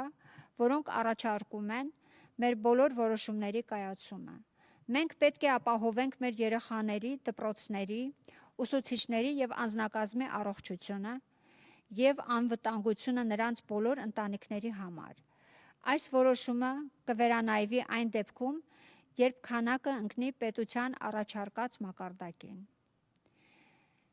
Երիտասարդական սպորտի վերաբերյալ վերջապես եւս մեկ արագ թարմացում ունեմ բոլորի համար։ Երիտասարդական մարզաձևերի վերաբերյալ, ինչպես բոլորս գիտենք, պետությունը հայտարարեց այս շաբաթվա սկզբին երիտասարդական սպորտի վերաբացման մասին եւ ազատեց նրանց առաջնորդությունը երիտասարդական մարզական լիգաների անվտանգ գործունեության համար։ Այս հստակեցնում է հետևյալ դրույթները. երիտասարդական սպորտը եւ ֆիզիկական դաստիարակությունը թույլատրվում են միայն դրսում, առնվազն 6 ոտնաչափ ֆիզիկական հեռավորություն պահպանելով, անընդհատ կայուն խմբի երիտասարդների միևնույն խմբի հետ։ Դիմակներ չեն պահանջվում, երբ դրսում են ներգրավում այնպիսի գործողություններին, ինչպիսին են ֆիզիկական ուժ։ Սպորտի համար, որոնք պահանջում են ավելի սերտ կապ, թույլատրվում է միայն հմուտ մասնագիտական տարածքներում։ Բոլորս գիտենք, որ COVID-19 կարևոր է եւ ազդել է բոլորիս վրա, անկախ նրանից, թե որքան երիտասարդ ենք մենք։ Դա կարող է նաեւ հանգեցնել այնպիսի ազդեցության, որը վերջի վերջո վարակվում է մեր սիրելիներին։ Հավաքույթի մասնակցող երիտասարդը կարող է այնուհետև վերադառնալ տուն եւ վարակել ծնողներին կամ ավելի մեծ տարիքի հարազատներին, պատճառելով նրանց մեծ վնաս։ Չափազանց շատ դեպքեր եւ մեզ թույլ չեն տալիս վերաբացել դպրոցները եւ մարդկանց վերադարձնել աշխատանքի։ Ուստի ես իսկապես խրախուսում եմ բոլորին, մանավանդ մեր երիտասարդներին, մտածել այն մասին, երբ որոշում եք հանդիպել մի խումբ ընկերների հետ երեկույթին։ Մեկ օր կարող եք հասնել այն կետին, երբ հնարավոր լինի մի խումբ ընկերների հետ հանդիպել, բայց մենք դեռ այնտեղ չենք։ Եվ մեզ պետք է բոլորի համագործակցությունը այդ կետին հասնելու համար։ Մենք պետք է միասին լինենք, ստեղծելու նոր նորմալը, որը մեզ տանում է դեպի մյուս կողմը։ Շնորհակալություն. Thank you. Now the remarks in Korean.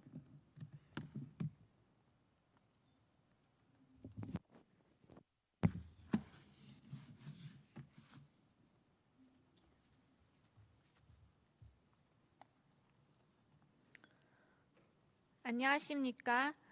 오늘은 젊은 층과 중년층과 관련하여 더 자세히 살펴볼 것인데 이들은 18세에서 49세에 있는 사람들입니다. 이들은 나이 차이가 많이 나는 것 같아 보이지만 행동과 관련해서는 매우 비슷한 상황입니다. 이들은 직장에 가거나 쇼핑이나 열려있는 레크레이션 활동을 즐기고 있고 집 밖에 있는 사람들과 교류가 있는 층의 사람들입니다. 이 연령층은 또한 큰 파티에 참석하는데 현재 다른 가족 구성원들과 모이는 것은 매우 나쁜 아이디어입니다. 특히 많은 사람들이 직장으로 돌아가고 쇼핑이나 밖에서 외식을 하는 상태에서 함께 모이는 것은 보건 담당자 명령하에 허용되지 않습니다. 왜냐하면 이러한 활동들은 감염 확산의 위험을 높이고 또한 우리가 자녀들을 학교에 보내고 직장에 다시 복귀하려고 하는 노력에 도움이 되지 않습니다. 그러므로 우린 모두는 좋은 결정을 내려서 파티를 열지도 말고 초대를 받아도 참석하지 말아야 합니다. 이 위험을 감수한 가치가 없는 일입니다. 우리는 또한 왜 이러한 파티를 없애고 명령에 따르지 않는 사업체들을 폐쇄하지 않는지에 대한 질문을 받습니다. 우리는 이미 몇천 건의 고발건에 응답을 하고 있고 현 명령을 지키도록 교육하기 위해 법 집행기관의 도움을 받고 있습니다. 한 가지 중요한 질문은 왜 많은 사람들이 우리의 전체 커뮤니티를 위험에 빠뜨리는 일을 하려고 하는가입니다. 한 가지 확실한 점은 우리 모두가 자신이 맡은 바 임무를 해야만 이 팬데믹을 이겨낼 수 있다는 것입니다. 그러면 이제 로스앤젤레스 카운티 보건당국이 발표한 데일리 리포트를 말씀드리겠습니다. 유감스럽게도 코로나 바이러스로 인해 추가로 68명의 사망자가 보고되었습니다.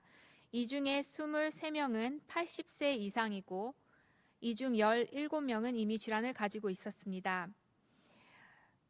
이 중 24명은 65세에서 79세 사이이고 이 중 20명은 이미 질환을 가지고 있었습니다.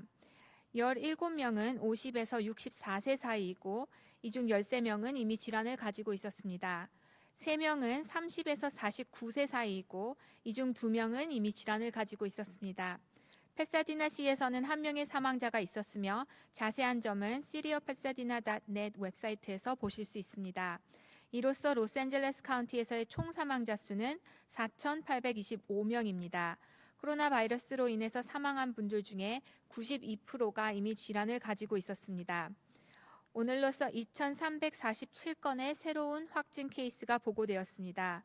이로써 로스앤젤레스 카운티에서의 총 확진 케이스 수는 19만 7,912건입니다. 이 수는 롱비치 시리에서 8,362건, 파사디나시에서 2,023건이 있었으며 이 두 시는 각 보건부가 따로 있음을 알려드립니다.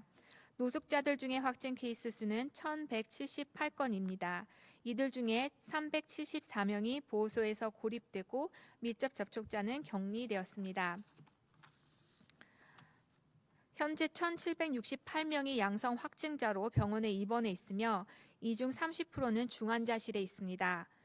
또한 2,309명의 확진자와 의심자가 현재 입원 중이고 18%는 인공호흡기에 의존해 있습니다.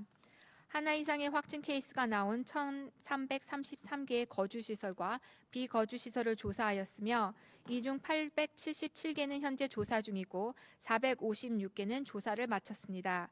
이 시설들은 양로원, 전문 간호시설, 보호소, 치료소, 서포트 리빙, 교도소, 직장, 음식점, 상점, 교육기관들을 모두 포함합니다.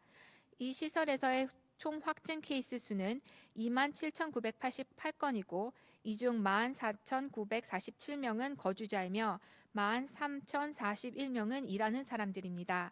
시설에 사는 사람들 중에 사망자 수는 2,270명이고 모든 사망자 수의 50%입니다. 대부분이 전문 간호시설에 살고 있었습니다. 오늘 보고된 사망자 수의 67명 중에 22%, 즉 15명이 전문 간호시설과 관련된 사망자입니다. 교도시설에서는 총 3,435건의 확진 케이스가 있었고 이 중 3,065명은 수감자이며 370명은 일하는 사람입니다. 지금까지 LA 보건부로 183만 9,157건 이상의 코로나 바이러스 테스트를 받은 것으로 보고되었고 이 중 10%는 양성 결과였습니다. 인종과 민족성이 알려진 4,520명의 사망자 중에 49%는 라틴 계열, 24%는 백인 계열, 15%는 동양인, 11%는 흑인, 1% 미만은 하와이 태평양섬 원주민, 그리고 나머지 1%는 기타 인종이었습니다. 또한 전문 대학과 4년제 대학교 기관에 대해서 말씀드리고 싶습니다. 많은 학생들과 직원들이 대학교 캠퍼스로 돌아가고 싶어 하겠지만 알다시피 대학 생활로 돌아가기가 가능하지 않습니다. 학교 내의 기숙사, 또 교실, 사회생활은 코비드-19의 확산을 할 위험이 굉장히 높습니다. 우리는 이미 하나의 지역 대학과 전문 대학에서 발병이 보고되었음을 알게 되었습니다. 가장 큰 발병은 USC 대학과 관련이 있고 세계의 학생회에서 발병한 확산을 조사 중입니다. 이 조사에는 45명의 확진 케이스가 보고되었습니다. 또한 USC의 대학원 중 같이 공부하고 같이 살던 학생들 중에 또 역시 작은 발병이 있었습니다. UCLA에서는 캠퍼스로 돌아온 풋볼 선수들 중에서 확진자가 있었습니다. 이 바이러스가 이 나라의 모든 부분에 이미 널리 퍼져 있는 것을 볼 때 또한 또 이 바이러스들이 학생들과 함께 캠퍼스로 돌아올 때 우리는 다시 대학교를 여는 방법과 관련하여 매우 조심해야 합니다. 우리는 계속해서 학생들, 직원들 또 그 가족들의 안전을 위해서 잘 계획해야 할 것입니다. 현재로서 LA 카운티에서는 전문대와 대학교들이 언제 다시 교실에서 배울 수 있을지 확실하지 않습니다. 주정부에서 K-12 학교들과는 다른 새로운 지침을 내리기를 기다리고 있습니다. 이 지침은 커뮤니티 확산이 높은 카운티와 낮은 카운티에서 어떤 활동들이 허락될 것인지 알려줄 것입니다. 대학생들이 캠퍼스를 돌아올 때 준비하고 있을 수 있도록 고등교육원들에서는 따라야 할 프로토콜을 만들었습니다. 이 프로토콜은 보건국 웹사이트에 게시되어 있는데 대학 생활의 모든 부면과 관련하여 특히 교내 거주시설부터 교실, 구내 식당까지에 대한 모든 부면들이 언급되어 있습니다. 공통적인 것들은 다른 직장들과 마찬가지로 감염관리 지침, 공동구역을 살균하고 얼굴 가리개를 항상 착용하고 캠퍼스 공간을 재구성함으로써 기숙사 내에서도 신체적 거리 두기를 가능하도록 하는 것입니다. 다른 작업장들과 마찬가지로 전문 대학교와 대학교들은 직원들과 학생들이 코비드-19를 점검해야 하며 확산을 막기 위해서 발병 집단을 보건국에 보고해야 합니다. 전문대와 대학교 캠퍼스가 큰 커뮤니티 안에 있기 때문에 캠퍼스에서 발생하는 노출에서 거주민들을 보호하기 위해서 더 많은 관심이 필요합니다. 캘리포니아 보건국에서 나온 새로운 지침에 따라서 10만 명 주민당 200건 이상의 케이스가 있는 카운티는 TK6 학년 학생들을 위한 교실 내에 수업을 재개하기 위해 면제 신청을 연장하지 않을 것입니다. LA 카운티의 케이스율은 10만 명당 330건이고 이 수치에 의해서 우리는 면제 신청을 하지 않을 것입니다. 주정부는 이번 주 초에 청소년 스포츠 재개와 관련하여 안전하게 재개할 수 있는 다음의 지침을 발표하였습니다. 청소년 스포츠와 체육 과목은 오직 야외에서만 허용됩니다. 같은 그룹의 청소년들과 함께 적어도 6피트의 신체적 거리 두기를 항상 지켜야 합니다. 육체적 노력이 필요한 활동을 야외에서 할 때에는 마스크는 필수적이 아닙니다. 밀접 접촉이 필요한 스포츠는 기술 향상과 단련을 위해서만 허용됩니다. 대회나 이벤트, 경기는 아직 허용되지 않습니다. 또한 어른이나 아마추어 팀의 스포츠는 아직 허용되지 않습니다.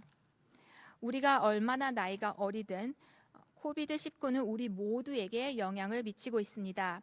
우리가 사랑하는 사람들을 감염시킬 수도 있습니다. 만약 한 젊은 사람이 파티에 갔다가 집에 돌아오면 그 부모님들과 나이가 많은 친척들을 감염시킬 수도 있습니다. 그러므로 모든 사람들에게 권고하는 것은 특히 젊은 사람들은 파티에서 친구들을 만날 것인지 집에서 원격으로 만날 것인지를 결정할 때 잘 생각해 보라는 것입니다.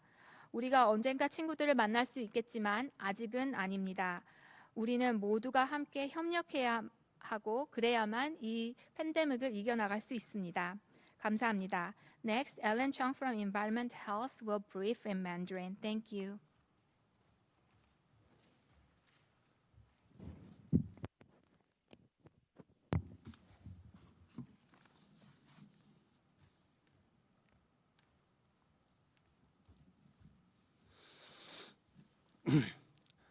感谢督察委员 Solis 和全体督察委员会，感谢你们对我们的抗疫的支持，让我们看到了形势的好转。我相信你们的支持对我们所有的居民获得他们所需要的生活都有着重大的关系。各位下午好。星期一，我对我们目前疫情的数据抱有谨慎和乐观的态度，尤其是当入院人数持续下降的时候。尽管目前的数据乐观，但我还是要强调，我们需要谨慎，尤其是对我们未来的走向，我们要抱有希望，但是仍需要谨慎。昨天我已经提及，在过去2星期中，州统计对我们县的统计数字有严重的低估。尽管这些未及统计的数据给我们的监测带来了一些困扰或麻烦，但住院人数或死亡人数的统计没有受到影响。当我们为未来重启计划做计划时，我们必须参考过去的资料，对这些全新的而且非常危险的病毒所采取有效的防范或限制。大家还都记得几个月前的情况比现在要好很多，所以现在也很难过，很多人都会错觉我们很快就能恢复 COVID-19 以前的生活状况。作为一个整体，目前 COVID-19 的传播速度比疫情初期更快、更广泛。与疫情开始时不同的是，现在目前高传播的是年轻人。所以我们今天要着重的谈谈与年轻人和中年人有关的数据。这些人的年龄范围在18到49岁之间。这些数据看上去让人非常费解，但想想这个年龄段的人的日常活动，我们就可以不难的理解。这些人通常需要出去工作，在很多情况下，他们要出去购物。需要去娱乐场所，需要去与朋友交流。这是一个非常重要的年龄段，很多大型具体的主体都是这个年龄段的人。这个时候，不同的家庭成员相聚是非常不合适的，尤其是工作中、购物中及外面就餐新认识的朋友。居家令是不允许大型聚会的，因为大型聚会增加了传播的风险，这是不需要的，也是不可避免的。我慎重的要求每个人都做出明智的选择，不要举行大型聚会，不要参加聚会邀请，以你所承担的风险和给我们集体整个社区重启路增添的风险来相比，这样的聚会实在不值得。很多人会质问我，为什么我们不能直接关闭这些聚会，关闭这些违法的相关的企业？我们收到了成千上万的非法的开业的不遵守居家令的投诉，我们利用一些可以利用的工具和其他执法部门一起来实施居家令，同时将给他们这些违法的聚会的人和企业给予教育。同时，另一个同样重要的问题是，为什么那么多人在这个之前所未有的病毒期间做一些不顾及整个社会安全的事情？有一点我可以肯定的是，我们不能通过逮捕来解决这些问题，我们要通过每个人都各尽所能的合作，来这样让我们来度过这一波疫情。今天，尽管我们还没有很好的方法指导大家如何尽可能所能，但我想通过告诉大家这些大学是可以做到的，哪些大学是如何做的，给我们一点启示。今天我也可以向大家更新以前提及过的小学开学的一些特例案。那我现在开始今天的简报，每日简报。很不幸，我们今天又有68人死于新冠病毒，其中23人年龄段是超过80岁的老人，17人已经患有其他疾病。那24个人是在65岁到79岁之间，其中20个人是患有其他疾病，17个人是介于50岁到64岁之间，其中13人患有其他疾病，3个人年龄是介于30到49岁之间，其中2人患有其他疾病，1人是来自于帕萨迪纳。这样，我们全县总共死亡人数就达到4825人之多。请让我利用这个机会为这些失去亲人的家庭致以问候。你们家人的去世对我们整个团体是一个损失。我们中间去世的这么多人里面，有92%的人都是患有其他疾病的。对4520个已经确定足医病情的逝者，有49%属于拉丁裔，15%属于24%属于白人，15%属于亚裔，11%属于非裔，不到1%的是属于太平洋群岛或夏威夷群岛的，而还有剩下的1%是不可确定的其他族裔。很不幸，今天我们又增添了2341人的新病例，这样我们全县的病例就达到了197912，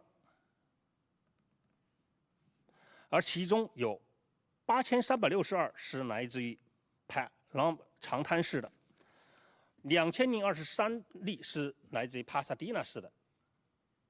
我们也顺便告诉大家，其中有1178例是来自于无家可归的人，其中已有374例得到了隔离和防御地点防御。现在我们有1768人的确诊患者住在医院，其中有30%的确诊患者住在加护病房，而总共有2309人是确诊和疑似病例住在医院，其中有18%人的病人必须使用呼吸机。我们对1333个大型居住和非居住机构进行调查，这些机构的均有至少1例新冠病例，其中877个仍在调查中，456个已经结束调查。这些机构包括疗养院、辅助居住所、避难所、治疗中心、援助居住中心、管教所等等。机构总确诊的居民的员工总人数为27988，其中居民为14947，员工为13041人。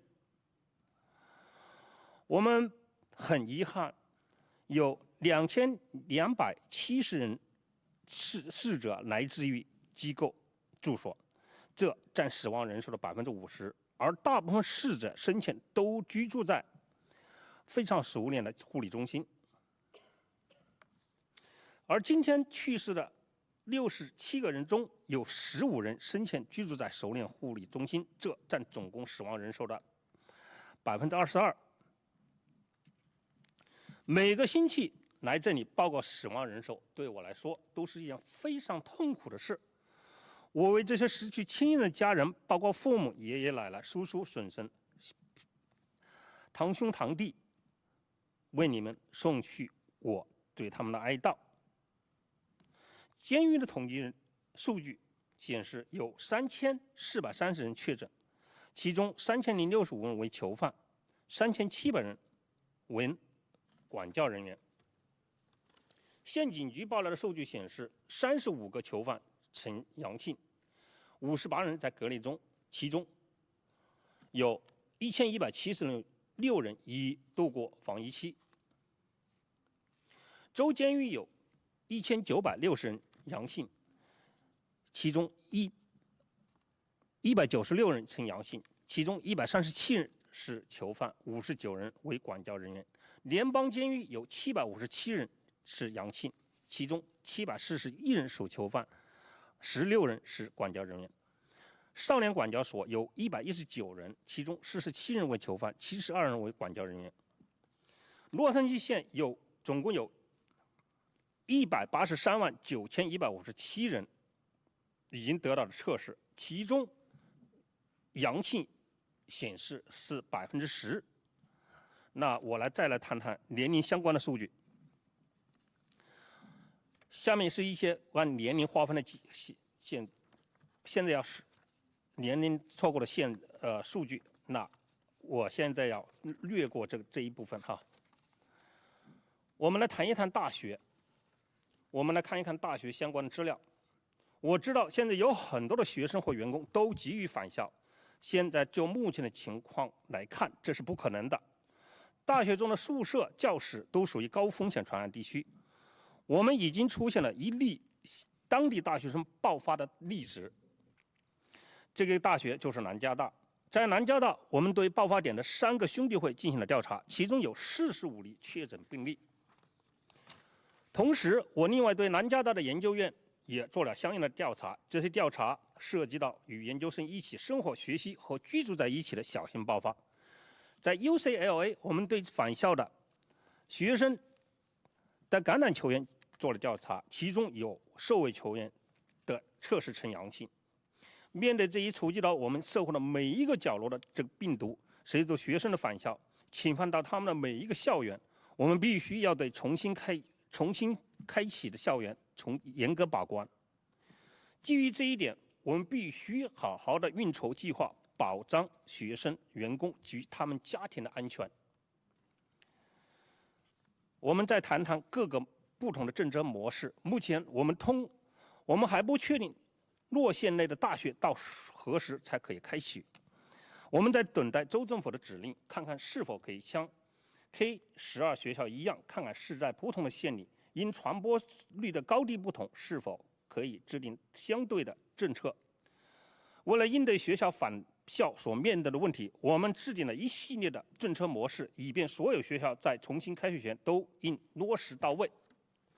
目前这些政策模式所做的草译本已放到我们的网站上，几乎包括了校园生活的每一个部分，从校园居住、课堂学习和校园就餐。与其他工作场合一样，校园的其中一个共同点就是每个校园都应当要落实防御措施，包括对大众区域的消毒、一直佩戴口罩，以及重新安置校内的设施的排放。与其他工作场所一样，校园也应当对员工和学生排查，而且当群发病例出现时，必须上报公共卫生局，以便阻止连锁反应。